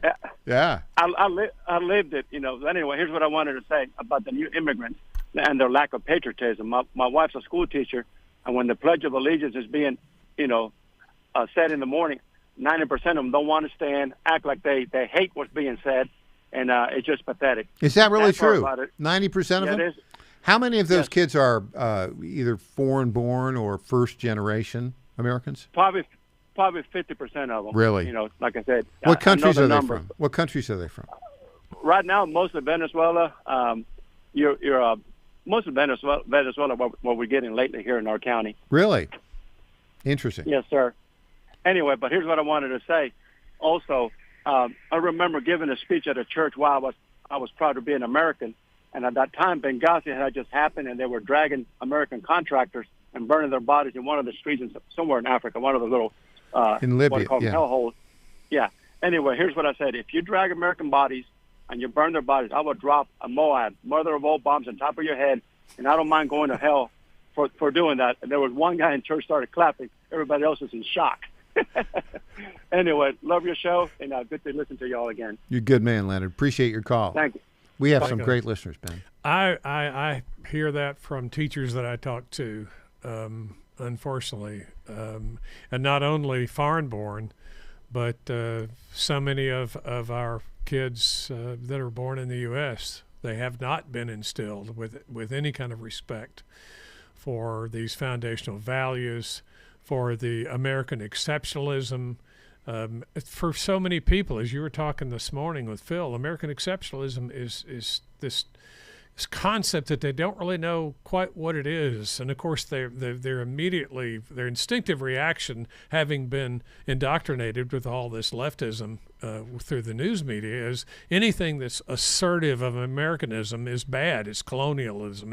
It's all those bad things that the lefties have educated our children that why we're so bad over the years, and they have internalized it, unfortunately. I think that's happened to a lot of kids. Of course, there's some has. pushback in private schools, and we talked about this here in Tennessee. I think we can lead the way in reversing that order. A couple of things to do. Number one is more education scholarships. Mm-hmm. Right, have 20,000 last year. I think the Tennessee General Assembly will increase that to 40,000 this year. So I think. That would be a good thing. There's 1 million kids K-12 right now. But public schools need competition. They do. And these things are having a real effect in Florida and other places where the parents have had these options for several years. The local school systems are getting competition, and some of them are losing students because parents are looking at the public school instruction and they're looking at the private school instruction, and they're exactly like you say, they want to go send their children to places where they are taught respect for American exceptionalism and this grand American experiment and all of the things it represents, all the foundational documents and the things that we were brought up on. Oh, yeah. And to come out of school with respect for not only what has gone before us, but our responsibilities as citizens to continue the American experiment. And that really is what's so important. So when I was in grade school, really in the 1960s, and in high school in the 1970s, of course, I grew up in these little towns in upstate New York. Right? Mm-hmm. And my dad was a principal there. And, you know, the schools would be K-12. The first one in Dannemora was 300 kids, K-12. And then in Stockbridge Valley, which our nickname was the Stockbridge Valley Indians. Oh. And it turns out there really are Stockbridge Indians who fought with the Americans in Civil War. They are called the Stockbridge Indians. Yeah. But, of course, you know, Andrew Cuomo and all the lefties forced the school to change their name from the Indians to the Cougars, of which there are none in the Stockbridge Valley. And there are. Oh, and there never were any. But there were plenty of Indians. Stockbridge Indians lived there from like 1780 to 1830. But the point is that, and then I went to Randolph, a small town, 1,400 kids, K-12, in Western New York. Everybody spoke English. Mm-hmm. Everybody spoke English, right? It was a privilege to speak English, you know? That all these immigrants that came to the U.S., that was what they expected, is that they would assimilate, they would become part of this grand experiment. They would speak English. They would get a job. They would contribute their part to the pay taxes and become responsible citizens. And to think how far we have come in the Somalis and now they are, you know, we can always qualify it. Of course, they're good Somalis, but in so many cases they came 77%. 77% still are getting public benefits. And of course, the Democrats encouraged that. They absolutely encouraged it. But today, to contrast that, so my experience, and I don't know, was there anybody in your elementary school in Alabama where they spoke a language other than English? No. Okay. All right. No. So today you go to public school, and even in a little small town, it could be, you know, half the kids don't speak English. Right. I mean, and how does a teacher teach to a class with, you know, half the kids not speaking English and maybe, you know, 10, 20 foreign languages? Mm-hmm. It just does not work, folks. No. It doesn't work. It's an absurd expectation it's become, unfortunately, kind of the mainstream expectation that the schools are responsible for English as a second language, teaching ESL learners English as a second language, and it's absurd, and it's I don't know. You have these revelations like this we're all having over the last few weeks, and you try to understand how in the hell did we get here? How did we allow the situation to get so bad? I have the answer. What is it? Tell me. Because the leaders of the Democrat Party don't care about America, don't care about the truth, don't care about honesty. They care about getting reelected and getting their share of the gravy fraud. That's the reality of it. In fact, let me give you an illustration of that. So all of these problems going on in the country, what did the Democrat leadership in the U.S. Congress do last night? You know where I'm going with this. Oh, yeah. They decided it would be a good thing to hold a candlelight ceremony to commemorate the 5th anniversary of the January 6th riots, if you will, on the Capitol. And they had the bad judgment to ask Chuck Schumer to speak there, and B, to sing. Okay? Democrats should never sing in public. In the shower is where a Democrat should sing. Anyways, we got this clip. Let's go see what Chuck Schumer said, and then there was a little bit of funny thing at the end here. Let's go. Let us remember the attack of January 6th is not over. It lives on in the threats to our election workers. It lives on through those who want to take away our right to vote, who want to legalize voter discrimination. We must never, never, never stop fighting for this beautiful democracy, which January 6th showed us is more fragile than we ever imagined. And by the way, to show how technologically incompetent the Democrats are, they were live streaming this, and right at that point, the live stream cut out. But that followed. I don't know. There were like about 100 of these Democrats with their candles, trying to sing. They're trying to sing "God Bless America." We've heard that before. Oh my goodness! They what are is awful. it? I don't know. What is it about these old, aging baby boomers? It's who they think, used to have some good singers. They used to have Joan Baez and all those folks. But bad. now it's awful. It's terrible. I mean, Saturday Night Live would have a field day if they weren't all a bunch of lefties. And Chuck talks about voter discrimination. Of course, what he's talking about is requiring ID for people to vote.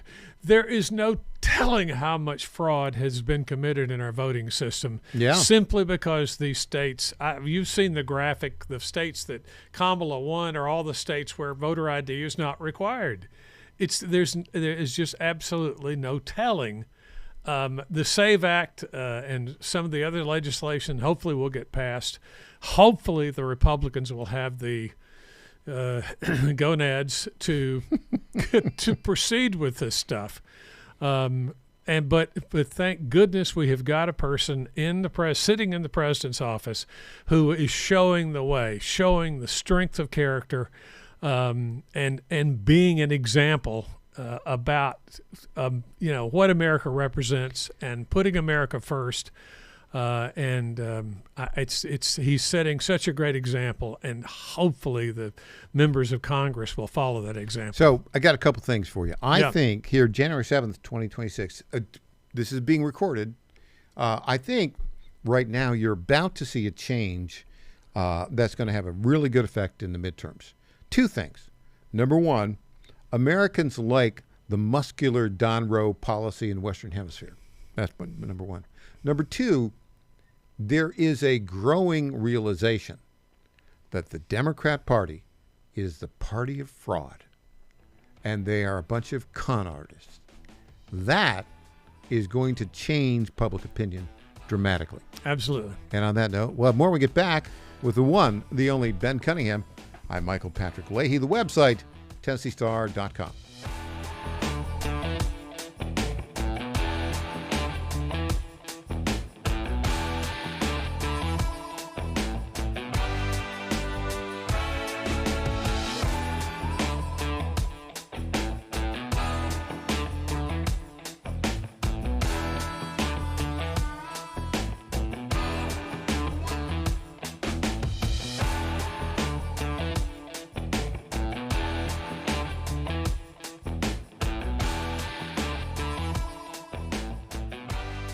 Hey folks, Al Green here for SatPhone. When you're on the go, you want to know you're connected. If it's a family vacation or an off-the-grid escape to a remote destination, having reliable communication helps you feel safe and secure. You can't afford to find yourself in a dead zone. That's why you need SatPhone. SatPhones are reliable, durable, and give you global coverage. If you can get outside, you can get in touch. It's that simple. Make calls from your SatPhone to any regular cell phone in the United States. The phones are $1,500 value, but you can get yours free. Just sign up for a 15-month plan, $94.95 a month. Get 150 minutes monthly that roll to the next month. Go 3 months without using them, that's fine. Yes, 3 months, 450 minutes, all yours. Visit SAT123.com or call 855-980-5830. SAT123.com, 855-980-5830. Get surety and security with your SatPhone. Call now.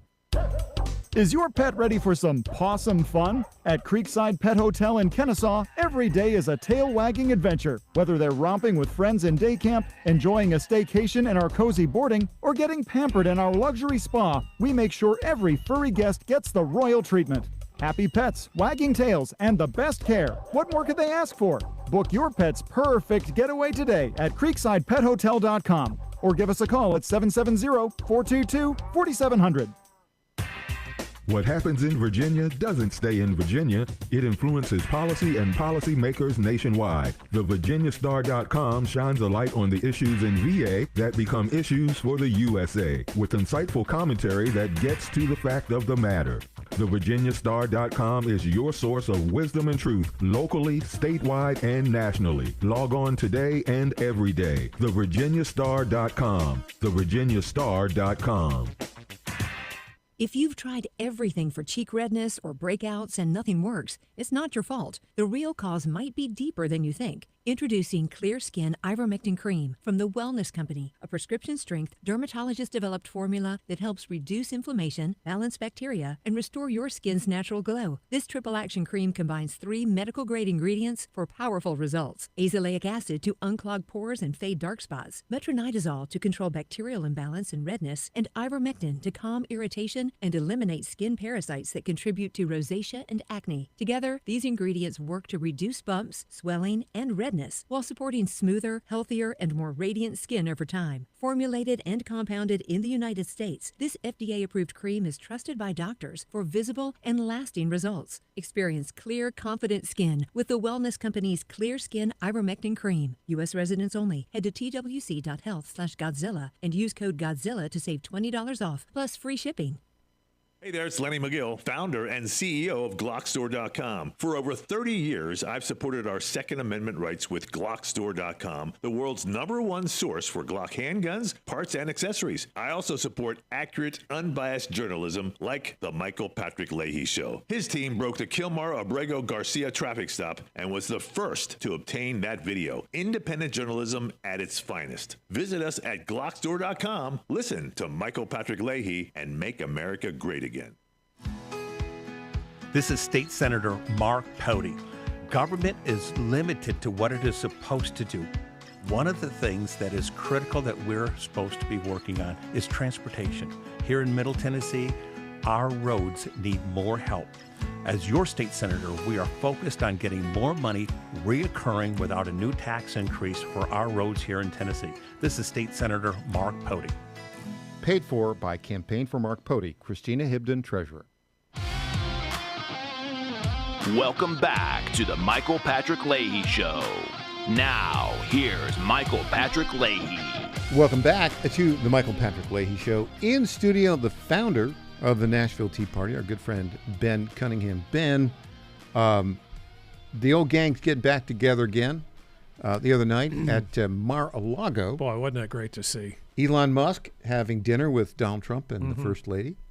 And Elon Musk has said he's going to spend a whole lot of money on the midterms. I think that's very good.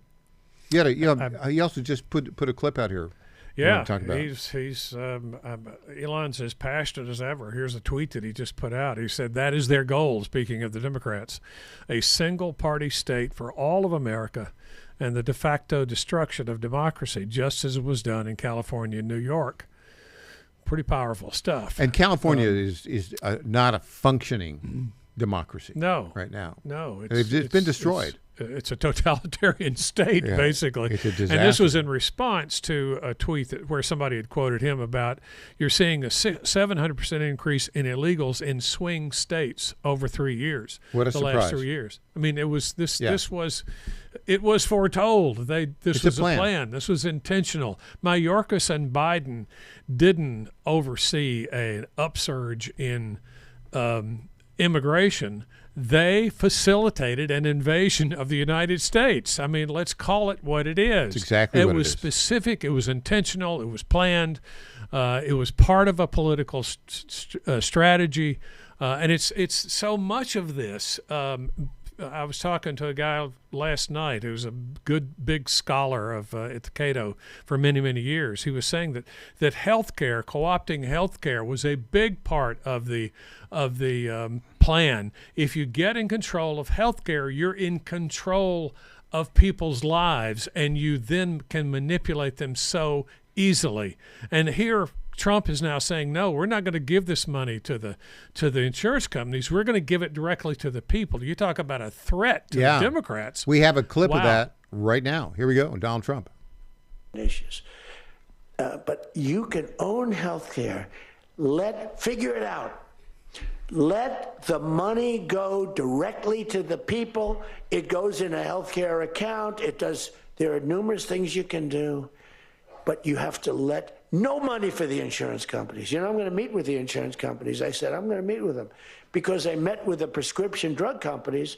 And that's when I found out what was going on with the fact that we were paying 10 and 13 and 14 times more money than Europe and other places. I learned that at the meeting. Now I'm going to meet with them in a few days. I'm meeting with them all, 14 companies. I'm meeting with them all. I'm also meeting with oil companies. Let's go. You know what that's about. We got a lot. Okay, I love the common sense of practicality of the problem solver. Build the building, Donald J. Trump. And so, yes, and Donald Trump is doing all the things that Republicans have promised to do all these years. Reduce the size of the federal government. Donald Trump is reducing federal government employees by hundreds of thousands. We have heard Republicans talk about this same stuff over and over and over again, and we have said, yay, that's wonderful, and they have done absolutely nothing about it. Here comes Donald Trump, and so among so many other things, he is doing exactly what Republicans have said they were going to do over the years.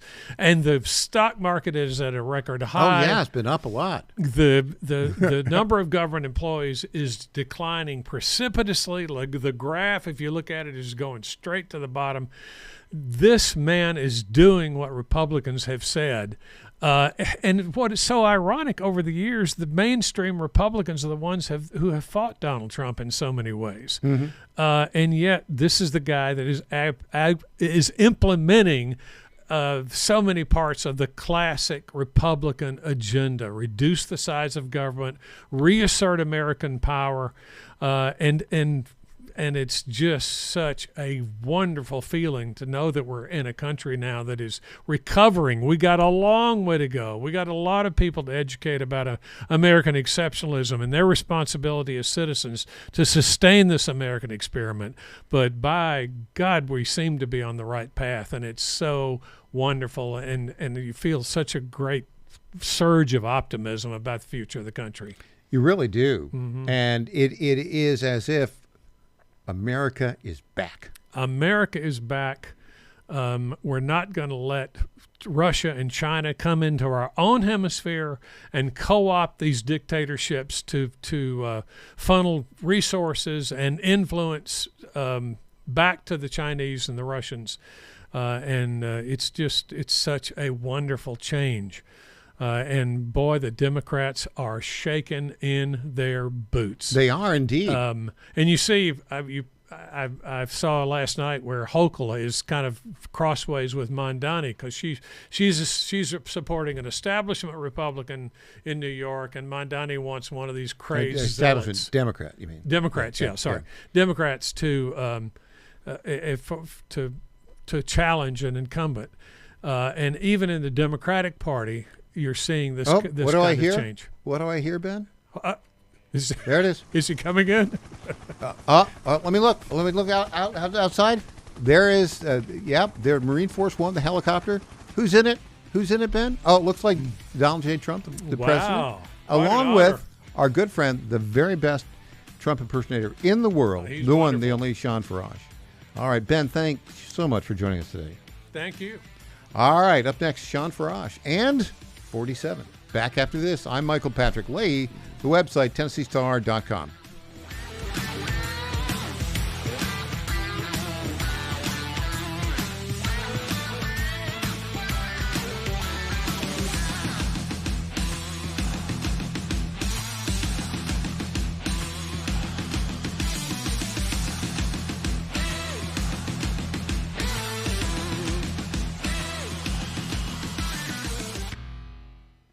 Let's face it, losing weight isn't just about looks. It's about taking back control of your health. Tired of confusing diets and injections with harsh side effects? Meet Drop, an oral GLP-1 peptide from the Wellness Company that boosts metabolism, curbs cravings, and helps you burn fat. No needles needed. Just mix it with water and let your body do the rest. Right now, get $100 off and free shipping at twc.health/Godzilla and use the promo code Godzilla100 to save $100. Drop the weight. Take back your life.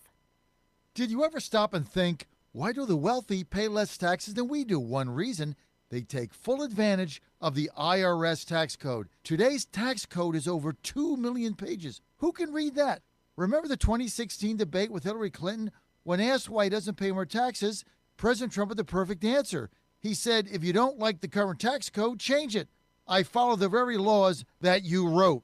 That's where Julio Gonzalez and his company Services comes in. Julio's team looks at your taxes after they're done, but before you file them with the IRS. He doesn't get between you and your accountant. He reviews your taxes, makes his recommendations, and only gets 5 to 10% of what he saved you. No money up front, no cost. It's tax literacy for MAGA. He also sees what grants you may qualify for. For more information, text ETS to the number 26786. That's ETS to 26786. Text now. John Fredericks loves his radio and TV audience, but did you know how to follow the Godzilla of Truth wherever you go? Download the John Fredericks Radio Show app to listen live nationwide. For the daily chit-chat, Trucking the Truth, download the Getter app and join the morning fun on Getter Live from 6 to 10 a.m. Follow John Fredericks on Getter, Truth Social, or Twitter at WENO Nashville, KQPN West Memphis, AM 760, AM 730. The Flame.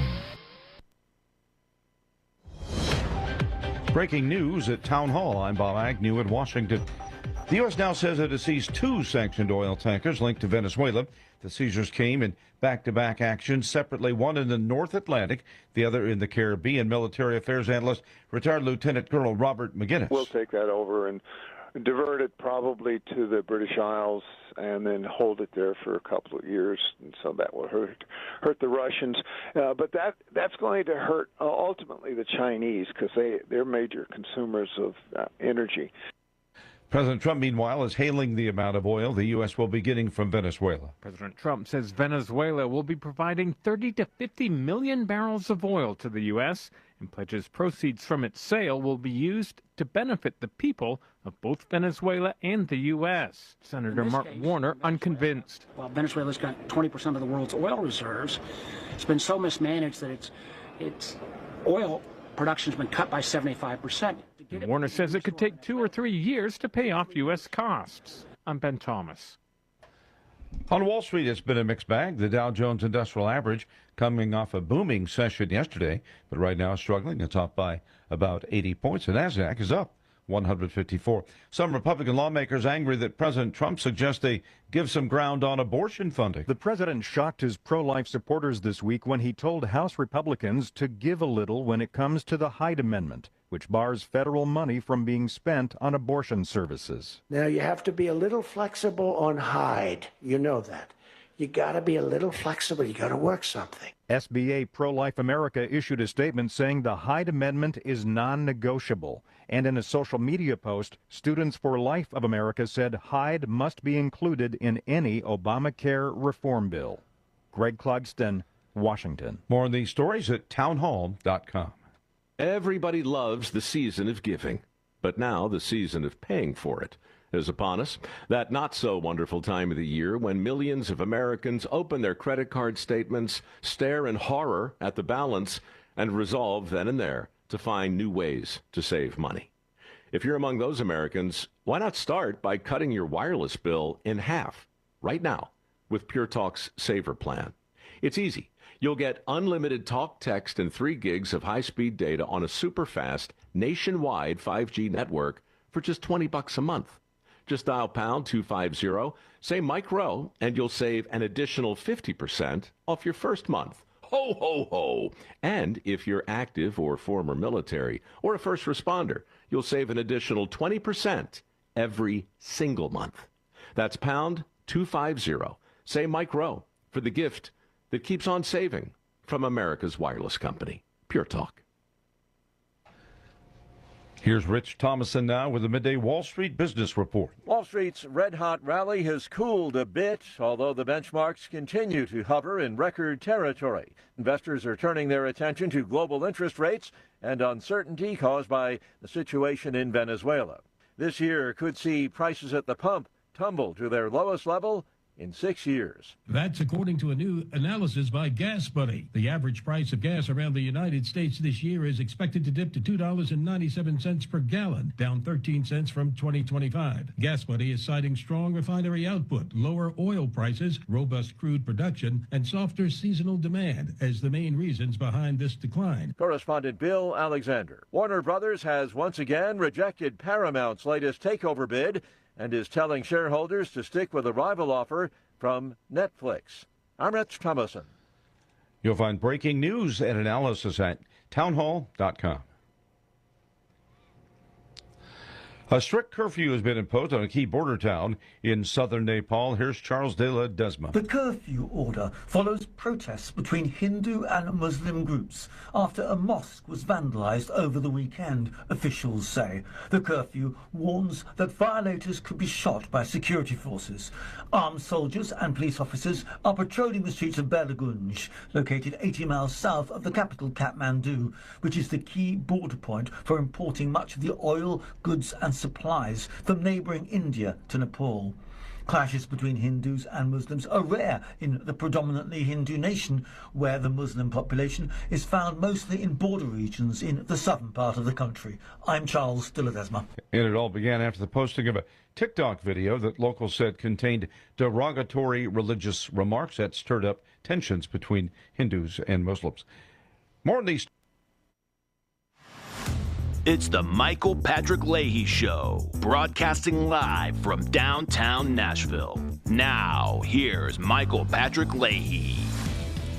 Well, welcome back. Marine Force One is on its final descent here. The landing pad out front of our studios, we see it coming out, is 47, along with our very good friend, Sean Farash, the very best Trump impersonator in the world, now coming to the microphone, 47. Mr. President, welcome to the Michael Patrick Leahy Show. What a week. We've had a beautiful week. Since the last time we talked, it was last year. The last time I talked to you was last year. Think about it. But you're having the happiest New Year. I think you're having a very happy New Year. You know who's not having a happy New Year is somebody I call El Gato Gordo. That would be the fat cat. Nicolas Maduro's not having a very good year, right?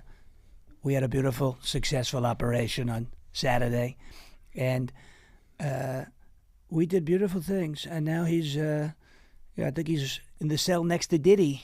Is he? P. Diddy? And P. are Diddy. they doing a duet? Puff Daddy. Fat Cat and the Puff Daddy? Fat Cat and Puff Daddy. Think about it. and his wife actually was the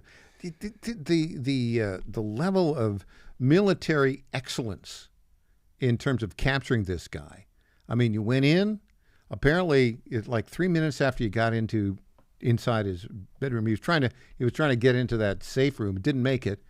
You got him out there. The whole operation was like less than the length of an episode of Landman, I think. Well, it lasted shorter than a game of rock, paper, scissors. You know that? Rock, paper, scissors, and shoot.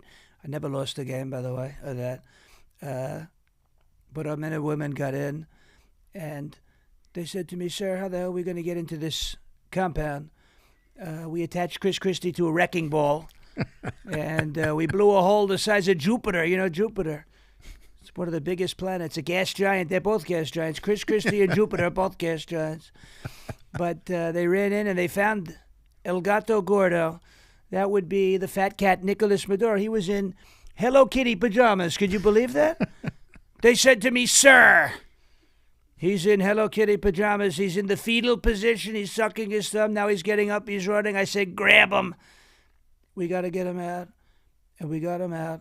And we flew him to the Iwo Jima, which is a tremendous battleship, aircraft carrier, warship, whatever the hell you want to call it. But we got him. And we changed his clothes a number of times, because he kept soiling himself. Yeah. He was very unhappy. Does he have a Joe Biden problem? He has a lot of problems, including a Joe Biden problem, and legal problems and a lot of problems. But we got him, and we're thinking about, when we convict him, we're going to shave off the mustache. It has to go. Got to go. Mustache go.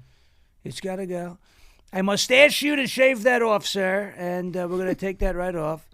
And then we're looking at either prison or we may send him to Somalia, because Somalia is a dump of a country, complete dump. It's a sugar, honey, iced tea hole. Everybody understands what that means. So we're looking at sending him there when we convict him. He's going to get convicted like nobody's ever seen before, and we're going to put him away somewhere. But El Gato Gordo, Maduro, he's out.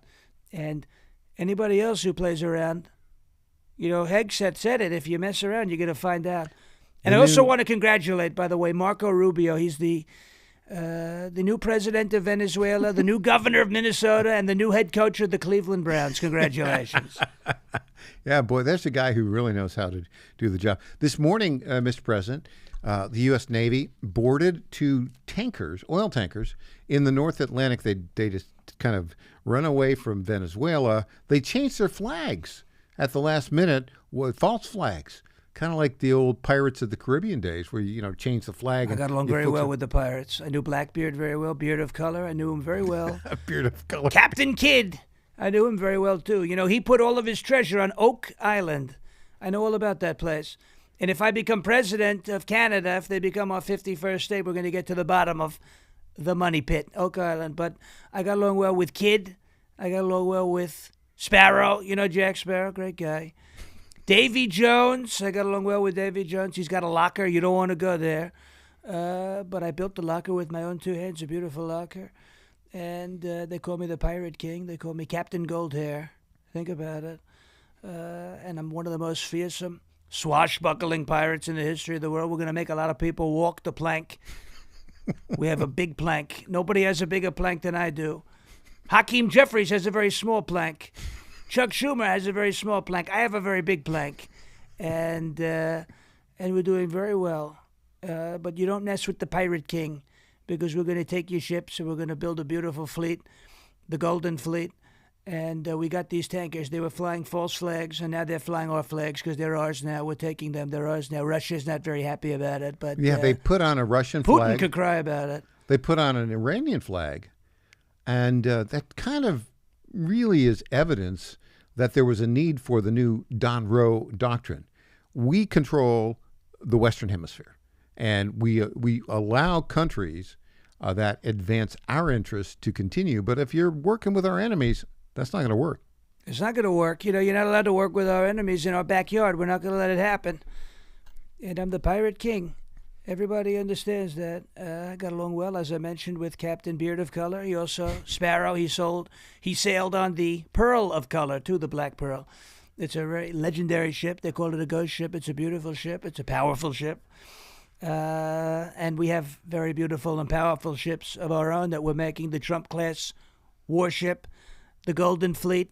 But, as a pirate, I have to say, and as the Pirate King, I have to say, I'm the captain now. You're the captain now. Everybody understands that. I'm the captain now. Who's next? Which anti-American country is the next to fall? And I'll put in that category of anti-American Cuba and Colombia.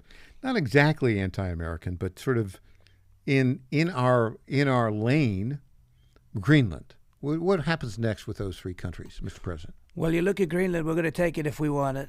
Because who the hell is going to tell us no? What is Denmark going to do? They're not going to do anything about it. They can't do anything about it. So we encourage them to take the deal. We're going to buy it. Marco's doing a great job. He's going to be the new Duke of Greenland. The Duke of Greenland. Yes. The president of Venezuela. And the vice pope of Greenland is going to be John Fetterman. He's doing a tremendous job, too. The only Democrat who makes any sense. And he had a problem a long time ago, a little bit of problems, but he's a smart guy now. You look at Colombia. We're going to take care of Colombia. You look at Petro. Colombia is really where they make a lot of cocaine. A lot of cocaine. And they're sending it into our country, and we don't want that to continue to happen. So Hunter wants it to happen, but we're not going to let it continue to happen. We're going to get it out, and They know that if they mess around, they're going to find out. So they better get in line. If you don't get in line, you're out. And we could do that. We snapped up the El Gato Gordo very fast. And we can get the rest of the gatos, too. You're not going to evade the United States of America. We'll do it to Putin. If we want, we'll do it to Putin. Mm-hmm. So he could cry about it, too. He could cry about it because he wants to cry about it. But we'll do it to anybody. In other words, if we wanted to get Putin, we could. We could get Putin if we want. We could do whatever the hell we want. We're the United States of America. It's the Don Road Doctrine. We're very strong, and we're very proud of it. And we're leaning into it. And people don't like it, but that's too bad. That's too bad. I think that, and it's resonating with the American people. They seem to like this more muscular control of the Western Hemisphere by the United States of America. We've been pushed around. We've been laughed at. We've been spat in the face. We've been disrespected. And that's not happening anymore. You disrespect us, you may wind up with Delta Force in your bedroom. And you don't want that. You don't want that. You don't want that. Especially if you're in Hello Kitty pajamas sucking your thumb in the fetal position like Maduro. You don't want that. Well, Mr. President, I know you're very busy. I hear the helicopter there to pick you up. Thanks so much for joining us today, and we'll see you next week. God bless you. You're great people. I have to say beautiful people, too. And I don't say that about a lot of people. Your favorite impersonator, Sean Farash, is going to stick around. And actually, we've got some sports stuff to talk about. Big news, a great NFL coach, after 18 years of success, was fired. I got along well with him. And we'll talk about that after the break. I'm Michael Patrick Leahy, the website, TennesseeStar.com.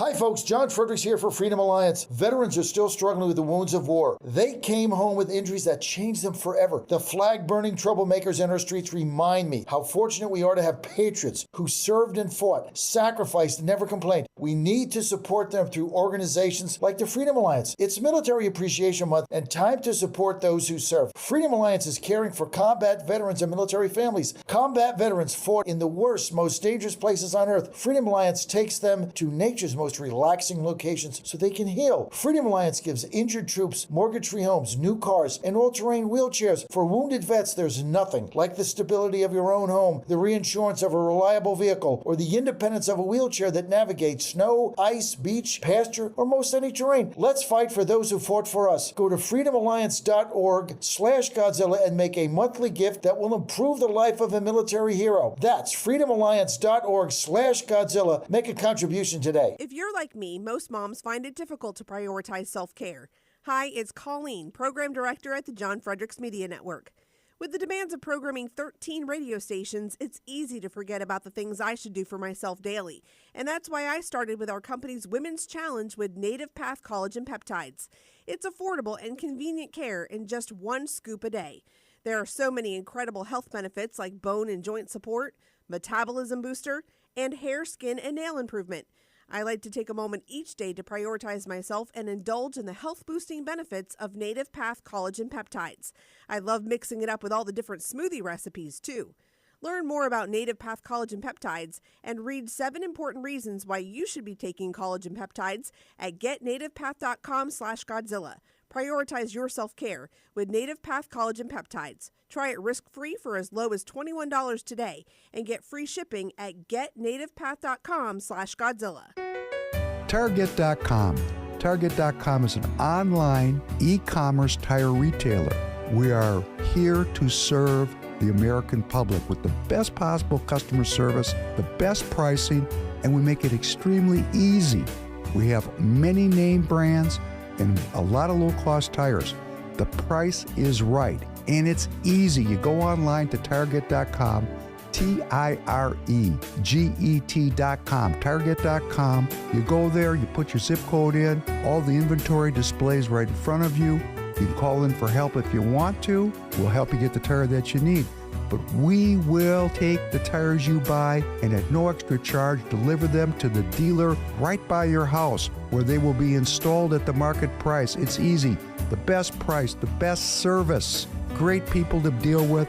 Thank you for going to Target.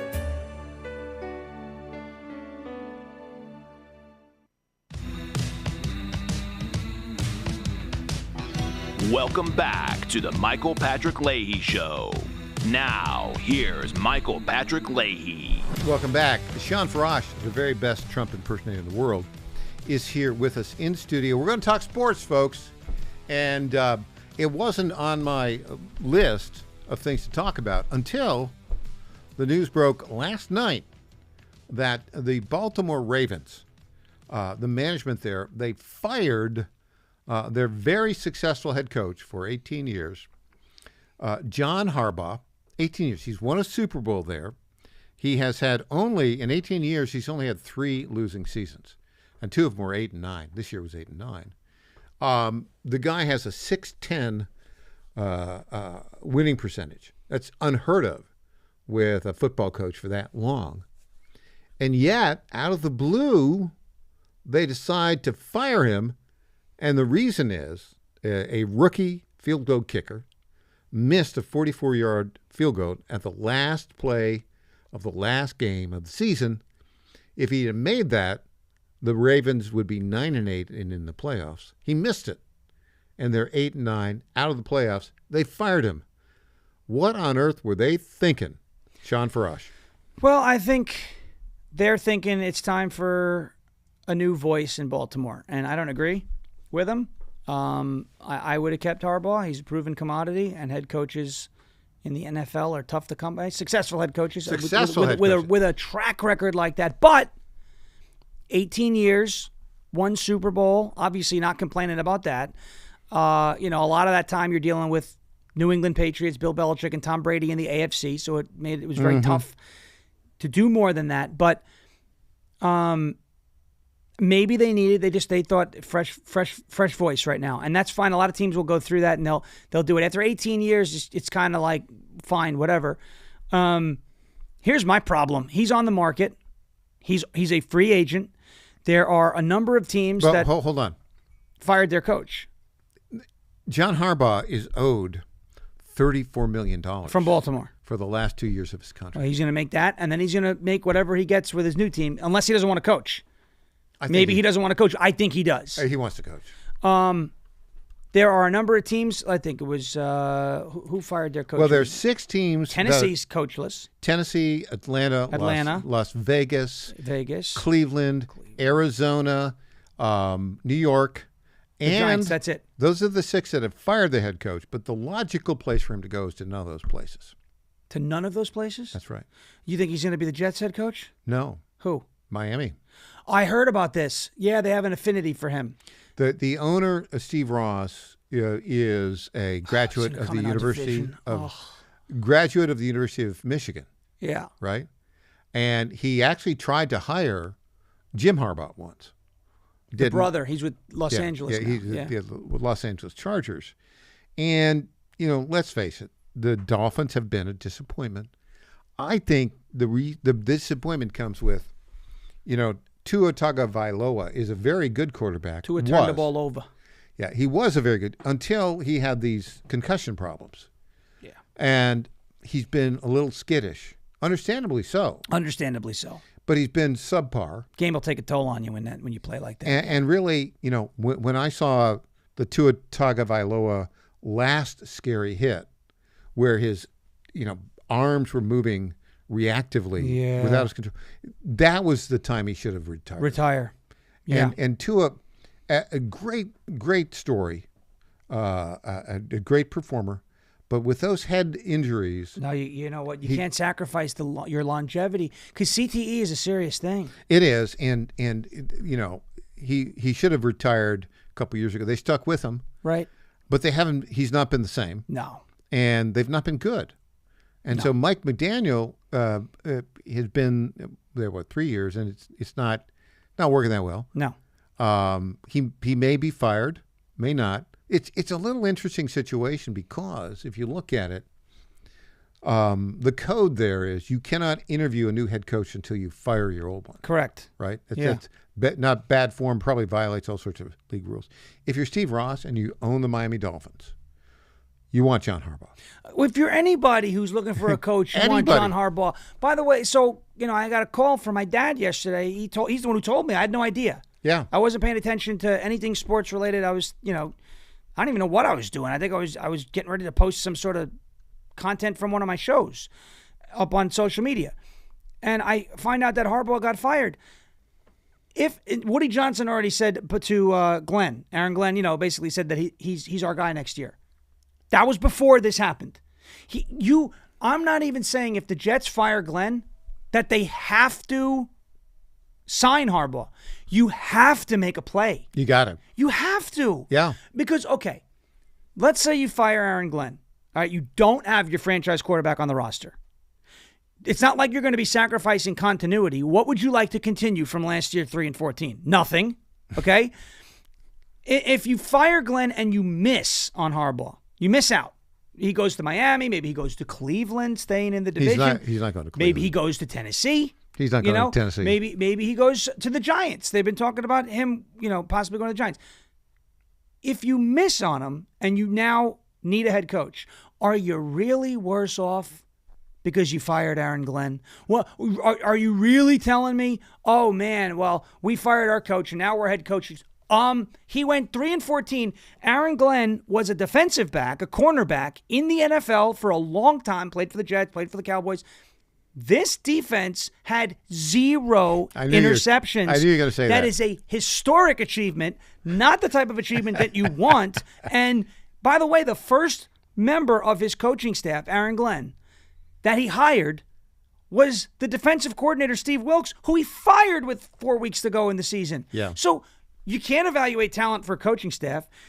You clearly can't coach any sort of talent if you had any on that roster to begin with. 0 interceptions. Your best performance of the season was week 1. After week 1 against the Steelers, they did nothing but regress. So it's not like he's building anything. There's no forward momentum here. Fire him. Make a play for Harbaugh. If you miss, go sign Mike McCarthy. So okay? Yeah. If you're Harbaugh. Gosh. But they're not going to do it. The Jets aren't going to do it. Yeah. If you're Harbaugh, so his agent said he's received calls from 7 teams. Okay. Okay. And in that case, the 7th is clearly Miami. Right. But there's a protocol to follow there. If you're Harbaugh, you don't want to go to Cleveland. No, probably not. Because, the Haslams own it, and they've got a tradition of a record of not making good decisions. Right. So that's point number 1. Point number 2, you probably don't want to go to the New York Giants, although that might be a fit. But that is a media hotbed. Yeah. And criticisms all the time would come. Atlanta might be a possibility.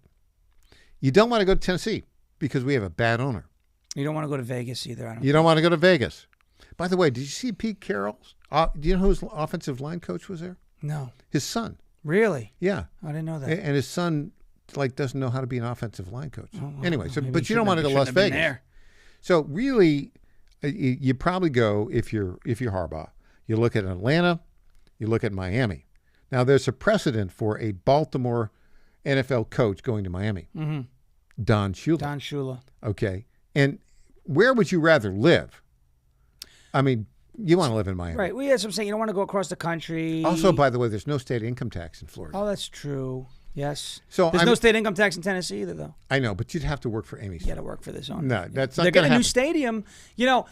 If there's any place that I think he's going, Miami, Tennessee, and the only reason I say Cleveland is because it's in the division. I know. So he's familiar with a couple of teams. But he'd have to live in Cleveland. Yeah, that's a good point. No one wants to do that. Well, people love Cleveland, but I'm not on that list. Not a lot of people, though. When I was there in 2016, they were a very good host to the Republican National Convention. Yeah. One last thought on this. This doesn't happen if that 44-year-old rookie, Tyler Loop, makes the 44-year-old. Maybe it doesn't happen. Maybe it doesn't. It doesn't happen this week because they're in the playoffs. But maybe if they go one and done, they may fire him. How would you feel about this kid? How would you work with this kid who misses the 44-year-old? Oh, I feel so bad for this guy. And one thing you didn't notice, there had been like a missed extra point. Yeah, by on the Josh other end. Boswell. It looked like there was a lot of wind swirling around there. Pittsburgh, and it's a grass field. Yeah. And it's usually a slick field. But you saw that last field goal at the end. Wide right. But it started to the center, and it was pushed by the wind. Mhm. It looked like to me. He kind of looks like he mishit it. It kind of hit it slanted. A little bit. Drifted. But Boswell, too. Boswell doesn't miss either. But still, the kid, a poor kid. I feel very bad for him. I don't think honestly, if they got rid of Harbaugh, they'll get rid of the kid too. Yeah. I'm sorry to say that because he was a pretty good player. He was decent this year.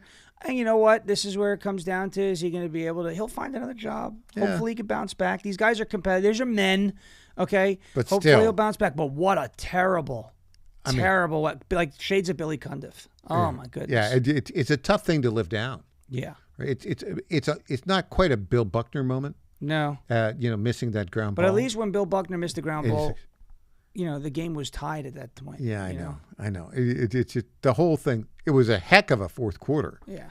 Oh, it was a great fourth quarter. I was so entertained. It was a great. And that's not typical AFC North football with the shootout. It was a slugfest for most of the game, it was and then all of great. a sudden it was big play, big play. Last 30 seconds. Yeah. Where does John Harbaugh coach next year? Well, I think Miami's definitely going to make a play.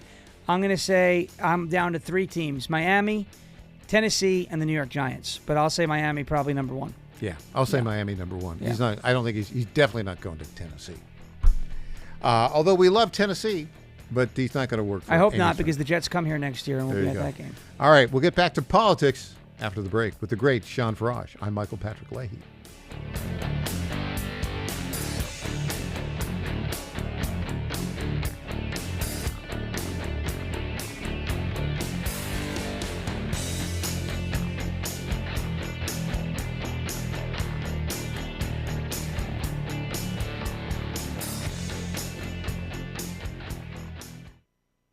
Everyone, EJ Haast here, founder of the Digital Footprint Management Agency and frequent guest on the Michael Patrick Leahy Show, here to tell you about GetFoundEverywhere.com. Customers are searching for your business everywhere: Google, Apple Maps, TikTok, and new AI platforms like ChatGPT and Gemini, which is a total disruptor. Traditional search engine optimization isn't dead, but it is on life support. Old tactics don't work anymore. So how can you make your business stand out? GetFoundEverywhere.com makes your business pop on over 50 search, map, review, and AI-driven platforms. With one easy dashboard, manage business profiles, social media accounts, direct messages, even texts and reviews. GetFoundEverywhere.com is affordable, boosts your visibility, and gets your business more customers. It's time to step up your game the easy way. Save time, save money, and get more customers with GetFoundEverywhere.com. This is State Senator Mark Pody. Government is limited to what it is supposed to do. One of the things that is critical that we're supposed to be working on is transportation. Here in Middle Tennessee, our roads need more help. As your state senator, we are focused on getting more money reoccurring without a new tax increase for our roads here in Tennessee. This is State Senator Mark Pody. Paid for by Campaign for Mark Pody, Christina Hibden, Treasurer. I'm Lenny McGill, founder and CEO of Glockstore.com. For over 30 years, I've supported the Second Amendment rights of free men and women to protect themselves and their families with firearms. We offer the very best in both selection and prices on Glock handguns, custom Glocks, Glock magazines, and high-performance shooting accessories at Glockstore.com. We also have the finest retail showroom and our Shoot 270 shoot rooms right here in Nashville, Tennessee. Come visit us at Glockstore.com, and you'll be glad you did. My fellow Americans, my good friends, I've known them for a long time, at D.T. McCall & Sons have the deal of a lifetime for you, and nobody knows deals like I do. That much I can tell you. Nobody knows deals like I do. The lumber yards, they can hit you with hidden charges for up to $200 extra. They'll charge you for cords and hoses and haul-offs. Your money goes all over the place and out of the state, and most importantly, out of your pockets. How do they get away with that? I don't know how they do that, but on day one, if you buy from McCall's, we are going to stop the hidden charges as soon as you buy it. D.T. McCall & Sons has locations in Lebanon, Carthage, Lafayette, Cookeville, and Franklin, and they have been family-owned in Middle Tennessee for over 100 years. Head to one of their stores today or check them out at dtmccalls.com. You're going to love it, believe me. Impersonator not endorsed by Donald Trump. Welcome back to the Michael Patrick Leahy Show. Now, here's Michael Patrick Leahy. Sean Farash, Elon Musk today put a tweet out and said, look, what the Democrats are trying to do is to turn the country into this kind of totalitarian one-party state that New York is and California is. Mm-hmm. I think that's probably true. Yeah. And, of course, you are a refugee from New York State. You lived in Long Island a long time. I want to talk to you about that a little bit. But we've got the latest from the Botox bandit from Buffalo. That's the bucktooth Botox. Bucktooth bandit. Botox. Can't forget about the teeth. You know, she's... Did you see this deal where she put up, she had all like the state offices put green lights on their buildings the to honor Muslims? Oh, yeah, great. It's just ridiculous. It's not like they tried to destroy the city. In 2001? 2001. It's totally and like 1993. Yeah. It's, fine. You wanna play nice? Just I can't. You take it. I can't. No. I just don't know how to. We're on the radio, so I can't say most of the 4-letter words that I want to say. I just am very upset with her. Okay, that's it. Well, here's the thing. There are words to describe that behavior, but I mean, none of them are nice. You were stuck there. I was in New York State, and just because here in Tennessee, the supermajority in the General Assembly, it puts all of the Democrat lunatics in a position where they have no authority, no power, nothing. They only have influence in 2 blue cities for the most part, Nashville and Memphis. Right. But you have to, I mean, they're the dominant political power in New York State. Oh, yeah. Oh, yeah. What's it like dealing with these crazy Democrats? It's wild. Isn't it? It's wild. Yeah. So when we were organizing these events, rallies, and all the activism we were doing, between 2020 and 2022, every now and again somebody would show up that was a troublemaker or wasn't supposed to be there. They were looking to get a camera to show violence, bad stuff. And we had both Lee Zeldin and Bruce Blakeman, after we were put on an SPLC hate list, come out and say this Southern Poverty Law Center. That's right. This is not an extremist group. A fraudulent nonprofit. Right. 100%. And both of those men came out and defended. Said this group's never had a problem. But dealing with them, there's really no talking to them. There's no talking to them. No. But basically, what it devolves into is both parties talking at each other. Right. And then it turns into yelling at each other, and then it's name calling, and then eventually there could be swings being taken, and there's no reasoning with. Now there are moderates in New York. But they're intimidated by the lunatics. That was the point of our whole thing, was there are more of us than there are of them.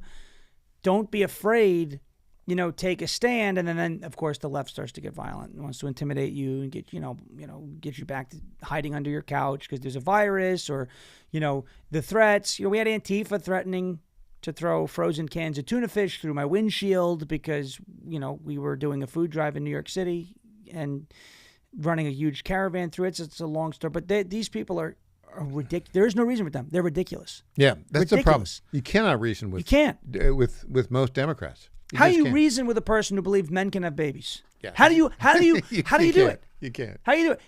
If we can't agree on, it's like going up to someone and going, "Hey, do you believe water is wet?" And they're like, "No." I don't know how I'm going to find common ground with you if you can't even admit that. The other example of craziness among Democrats is how they treat public schools in blue cities and blue states. An example. So we're going to play this clip in Portland, Maine, which is apparently yet another center of Somali fraud. Right? In Portland, Maine, the chairman of the school board has said, we don't care about teaching kids to read, write, and do arithmetic or think. No. What we care about is training our teachers to resist, wait for it, ICE and resist DHS agents. Here we go. We'll play this clip right now. In the months ahead, all staff will receive training in active bystander intervention and de-escalation, ensuring that we are fully prepared to support students and colleagues in the face of potential federal immigration actions or other safety concerns. So this person went to an elite Eastern college and has no common sense. None. Isn't it interesting how elite universities used to actually teach people things? Mm-hmm. Now they don't teach you to think. You cannot think. You have to follow the totalitarian party line. Yeah, they don't teach you how to think or how to critically think, or, you know, the scientific method, right, of follow the evidence and try and recreate and all, you know, any of those logical exercises that would help people arrive at sound conclusions. Mm-hmm. They teach you what to think, okay? They don't teach you how to engage in that useful, healthy exercise of thinking. If I do this, then what? If we raise taxes, then what? If we don't raise taxes, then what? If we shut the border down, if we have laws, should we enforce them? Now they're like, no, you must not enforce the laws against immigrants. And the fact is, then they're showing us their behinds here and saying, and they're basically saying, yeah, the schools, we're going to use that to teach people to push back on ICE. The schools. We're not going to teach kids to read and write. We're not going to teach them how to read and write. We're going to teach them how to push back on law enforcement, which is ridiculous. Interesting to the point of, and I'm getting to a worldview that says, you know what? If you want to improve education in America, the way to do it is to actually teach kids to read, write, and do arithmetic in K-5. Yeah. And then actually there's going to be an awful lot of other options to learn that are not in the public schools. Right. Right? I mean, yeah, you can go through the traditional school till you graduate from high school. But in many ways, our traditional public schools impede thought. Yes, it does. And it also impedes work ethic because they're doing all this stuff with equity. One of the things I love about trades, the people who go to the trade schools is, and this is why the left doesn't like it, is because when you learn a trade and you have a skill, let's go say you're a plumber, you're an architect, you're a builder, whatever, a welder, you now are recession proof. You can always get a job. You have a skill that other people are always going to need. Always. Okay? They're always going to need plumbers. They're always going to need HVAC technicians, painters. Yeah. These are skills that you're always going to have, and you're always going to be able to sell your ability to do that work, which means you can be self-sufficient. You don't need the government if you are a tradesman. Yeah. You don't, because you can go to anybody and say, oh, you need tile work done? I can lay those tiles. I can paint that wall. I can build that house. I can fix your plumbing. I can do your electrical work. I can do your HVAC work. I can do all of it. If you have a skill, you can be self-sufficient. And remember, that's not good. That's the frigidity of rugged individualism, as Zoran Mamdani says. Yeah. It's frigid. It's frigid to be self-sufficient. You need the warmth of collectivism where, what's her name? Sia whatever, Weaver, the tenant lady. Oh, we're just going to steal your property. Oh, it's been 6 days, and he's already talking about doing this. Her mom, do you see this? Her mom lives in Nashville. Did you know that? Mm-mm. Her mom is a professor at Vanderbilt who owns, wait for it, a $1.6 million house. Steal that one. Let's start with her. Okay, let's start with her. Allegedly. Let's do it. Go ahead. Freddie O'Connell, Fidel Freddie, go seize her house, okay? It's interesting. She likes it. You talk about this. Some of the most intelligent people are people who actually didn't go to college. Mm-hmm. And in fact, Matt Walsh didn't go to college. And listen to what he has to say about what's going on with the Somali fraud in Minnesota. Federal prosecutors proved that Somalis ripped off hundreds of millions of dollars from taxpayers as part of the so-called Feeding Our Future scam. And that's just one of their fraudulent organizations where they pretended to feed children in exchange for federal reimbursements. Somalis have also set up fake autism treatment centers on virtually every block, which is another scam that's cost hundreds of millions of dollars in just the past 5 years. Then there's the adult daycares, the normal daycares, the home health aides, the housing stabilization services, and so on. Somalis have scammed all of it. They've scammed everything. In fact, even before Nick Shirley's video came out, the state of Minnesota announced that they were pausing all new licenses for home and community-based human services providers because, quote, the unprecedented increase in provider applications over the past 5 years far outpaces the increase in people receiving services. So in other words, Somalis were clearly pillaging the treasury, and they were not being subtle about it. And really, that's the part of Nick's video that was so significant. I mean, everybody already knew what the Somalis were doing. We all knew that the average Somali has an IQ that hovers around the level of mental retardation. Scientifically speaking, that's the case. Yeah. We all knew that half of the population of Somalia lives on roughly $1 a day. Yes, $1 a day. Something like 70% of the population is below the poverty line. They have an economy so primitive that it's hard to even comprehend it. And we all knew that there was never a universe in which importing hundreds of thousands of these people was ever going to improve this country. Now, what was surprising about Nick's footage is how open and obvious the fraud is. I mean, it turns out that if you simply walk up to these Somali establishments and attempt to patronize their business, they'll respond by asking, why? Yes, why? They'll respond with total befuddlement about the mere idea that somebody would want to pay them in exchange for the goods and services they're supposed to be pretending to provide. And meanwhile, they'll collect... that's an excellent analysis. And so, in a way, I think Matt, his outstanding critique and capability illustrates that just because you got a certificate from an Ivy League school doesn't mean jack. Yeah. And Jack left town. And I'll tell you, it's really funny to see him say that, the point out that, you go there and say, I want to drop Joey off at daycare, and they ask why. I go back as elementary as the kid with a lemonade stand. Could you imagine if somebody came up to the kid running the lemonade stand, on the road, and they go, I want a glass of lemonade, and the kid says, why? Why are you here? Even 7-year-old children who are running, businesses, lemonade stands, understand that in order for your business to succeed, you need customers. Yeah. And yet these Somalis are like, wait, why do you want to be a customer here? Imagine now going into a real, business. I guess you're a mechanic for automobiles, right? For cars. Mm-hmm. And someone comes in and goes, can I drop my car off here for, for an oil change and a tune-up? And you go, well, why would you want to do that?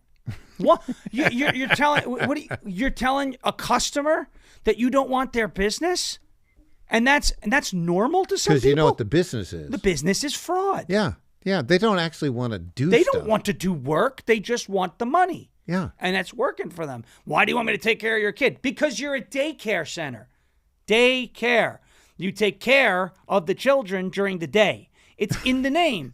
In Columbus, there's this place called the Jubba Value Center. It's like a Somali thing on Morse Road. And apparently that's the address of that business is apparently the firms that were auditing some of the fraud. Because everyone dreads the day, Michael, that you're audited by the Jubba Value Center. I worry about getting letters from the IRS, not the Jubba Value Center, okay? Unbelievable. The letter from the Jubba Value Center to audit is in the mail. Uh-huh. When we come back, news potpourri, and boy, do I have another Somali fraud story. You're going to love that and more. I'm Michael Patrick Leahy. He's Sean Farash.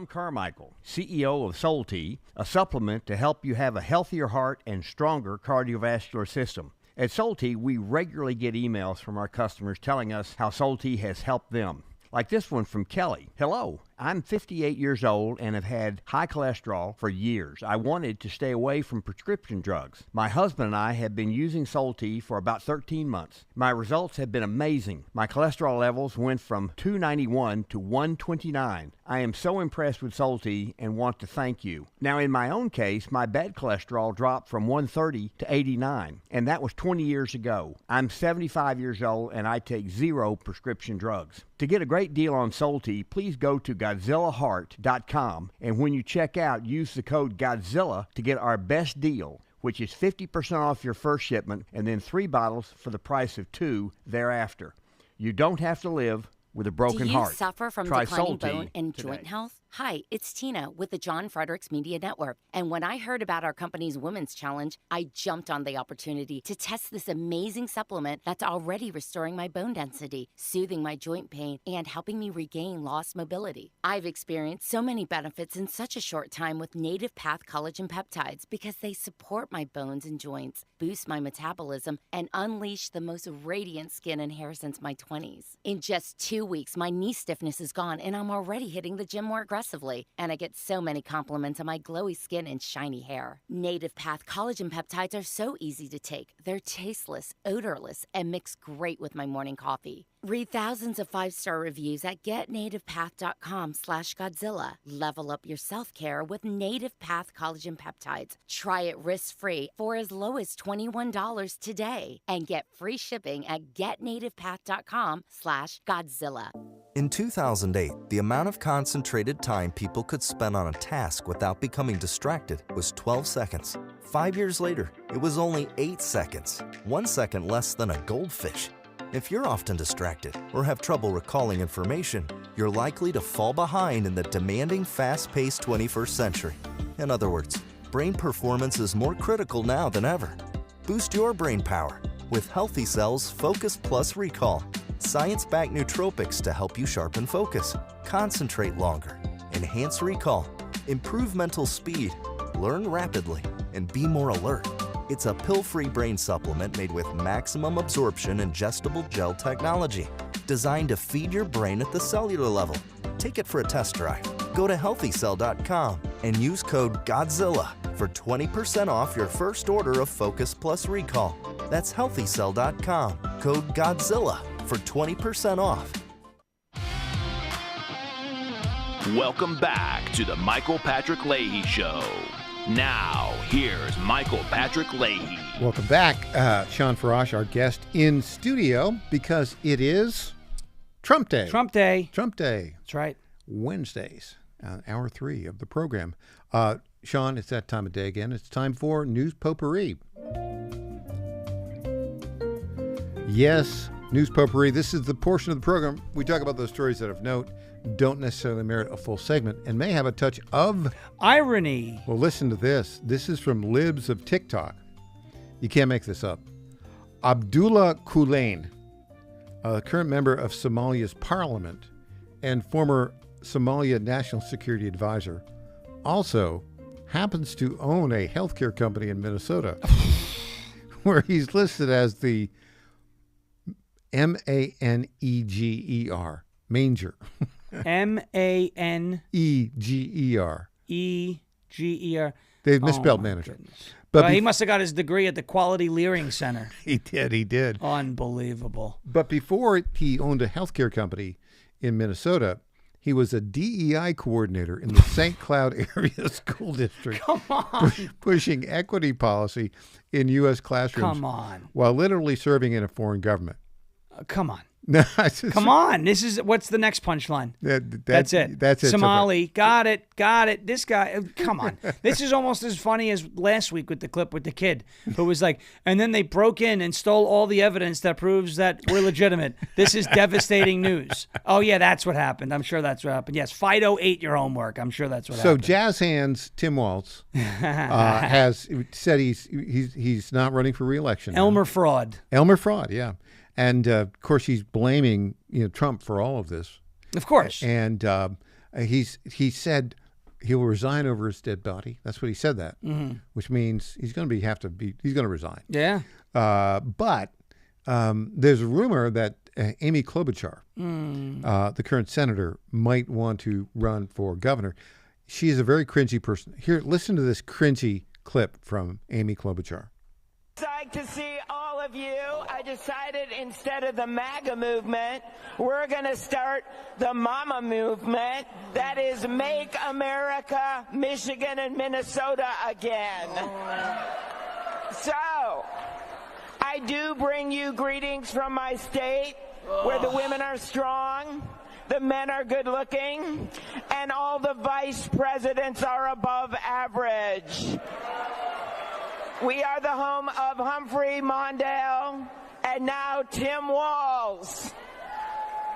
In Minnesota, new parents bounce their babies on their knee and they say, one day you can be vice president. That is so cringy. That is so cringy. I would rather, you see this water bottle? Yeah. I would rather dump the water out and eat it, eat the bottle, than listen to that woman. I don't understand how this lady, there's nothing better than her in Minnesota. Well, remember, welcome to Minnesota. they have a bunch of Somalis voting there. Well, I think I'd rather vote for Somali. So this is I think I'd rather vote. These Somalis are entertaining. I make America, Michigan, and Minnesota again. I'm working on Miami Klobuchar. Okay? Am I doing well? So here's the story. It's weird how this comes out. You know, the Russian news agency is called TASS. Yeah. TASS. And they're citing an ABC News report from this morning. Headline, U.S. demands from Venezuela to sever economic ties with Iran, Cuba, China, and Russia. The U.S. authorities demand that Venezuela should sever economic ties with Iran, China, Cuba, and Russia as a condition for increasing oil production, ABC News television channel reported. According to this U.S.-based television broadcaster, Washington put forward several demands to acting president of Venezuela, Delcy Rodriguez. And to my response is, and, Right. You know, what are you going to do about it? Right? What's Russia and China going to do about it? First of all, they're in our hemisphere. It's in Venezuela's best interest to do more business with the United States than it is to do business with Russia, China, and Iran, especially if a new regime is going to take place. But I mean, like, even your overhead, I mean, it's a lot easier to ship to the U.S. from Venezuela than it is to Iran and Russia. Yeah. So you might as well just play ball. And everybody eats if you do it. I think we're better. We have a refining capacity that is best suited to refining the heavy crude that comes from Venezuela. Yeah. So yeah, we'll see how. Look, there are also reports that, I mean, in Venezuela right now, the hardcore Maduro supporters are, rounding up people that support liberty, and it's interesting to see how that's all. Yeah, there's going to be a power struggle there. Speaking of heavy crude, we should work on refining the heavy crude out there in the state of Illinois, otherwise known as J.B. Pritzker. Boom. There you go. That's a good one. It's not bad. That's a good one. Here's a report from the FBI. Brown University shooter planned attack for a long time. Recorded videos after the shooting. The FBI says it has recovered an electronic device containing videos filmed by the gunman shortly after the deadly attack. In them, the 48-year-old, wait for it, Portuguese national admits he had been planning the Brown University shooting for a long time, though he gave no motive. Authorities say he showed no remorse, even blaming the innocent unarmed victims for their own deaths. This is the kind of guy that Joe Biden was bringing in. Come on in. Yeah. Water's fine. We don't care where you come from, what you believe. No vetting. We don't ask you to assimilate. We just want you to come on in, and whatever happens, happens. And, if you go out there and you commit mass murder, start murdering professors and students, et cetera, then it's just like, well, diversity is our strength, and he was just one of the bad ones. There's a lot of bad ones. Have you noticed that? Yeah. A lot of bad ones. I think we should just stop accepting people and get our house in order first. And I think that'll treat us better than what we've been doing. The Pause Act. It's hard to get with the Chip Pause Roy. Act. I'm all in favor of that. Yeah. Me too. 10 years, no more immigrants of any kind. I'm fine with it. Okay, let's talk a little bit about NFL playoffs. Any predictions for who's going to win over the weekend? Upcoming weekend? You know what I'm most looking forward to is Packers-Bears. That'll be a good one. Because I love that NFC North matchup. And another good game I think we're going to see is Jaguars-Bills. That's in Jacksonville. Yeah, all will be good. I think we'll probably see Jordan Love at Green Bay. I think so. But Malik Willis, that guy, how much is he going to make in the free market? He's going to make a lot. He's going to make a lot of money. He's going to make a lot. He played well. Yep. And the Tennessee Titans just basically kicked him to the curb. And the Jets are the number 2 pick in the draft. There you go. All right, Sean Farash, another very successful and fun Trump Day. Always. Thanks for joining us. Up next, Rob Carson. I'll be back tomorrow morning at 9 o'clock Central Time. Go to TennesseeStar.com, TennesseeStar.com. I'm Michael Patrick Leahy. Thanks for joining us.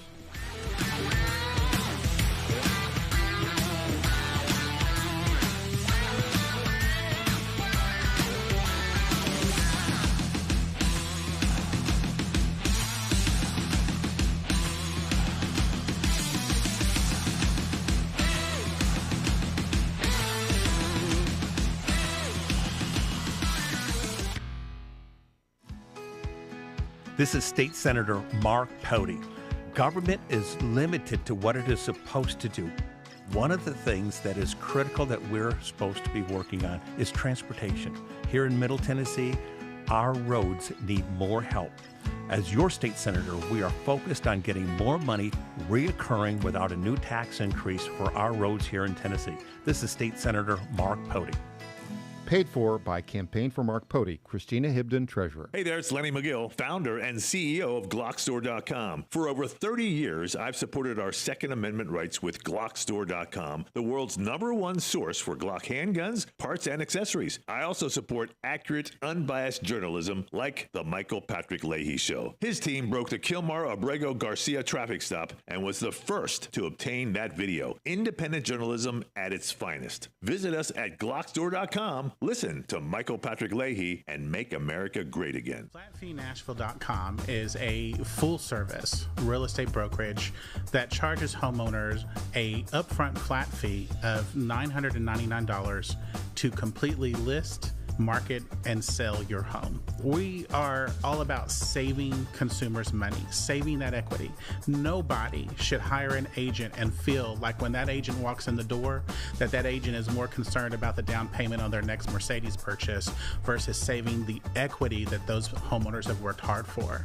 I've spent my entire career in ensuring that the equity that people save and they put into their monthly mortgage every single month, as much of that as we possibly can goes back to them when they go to list and sell that home.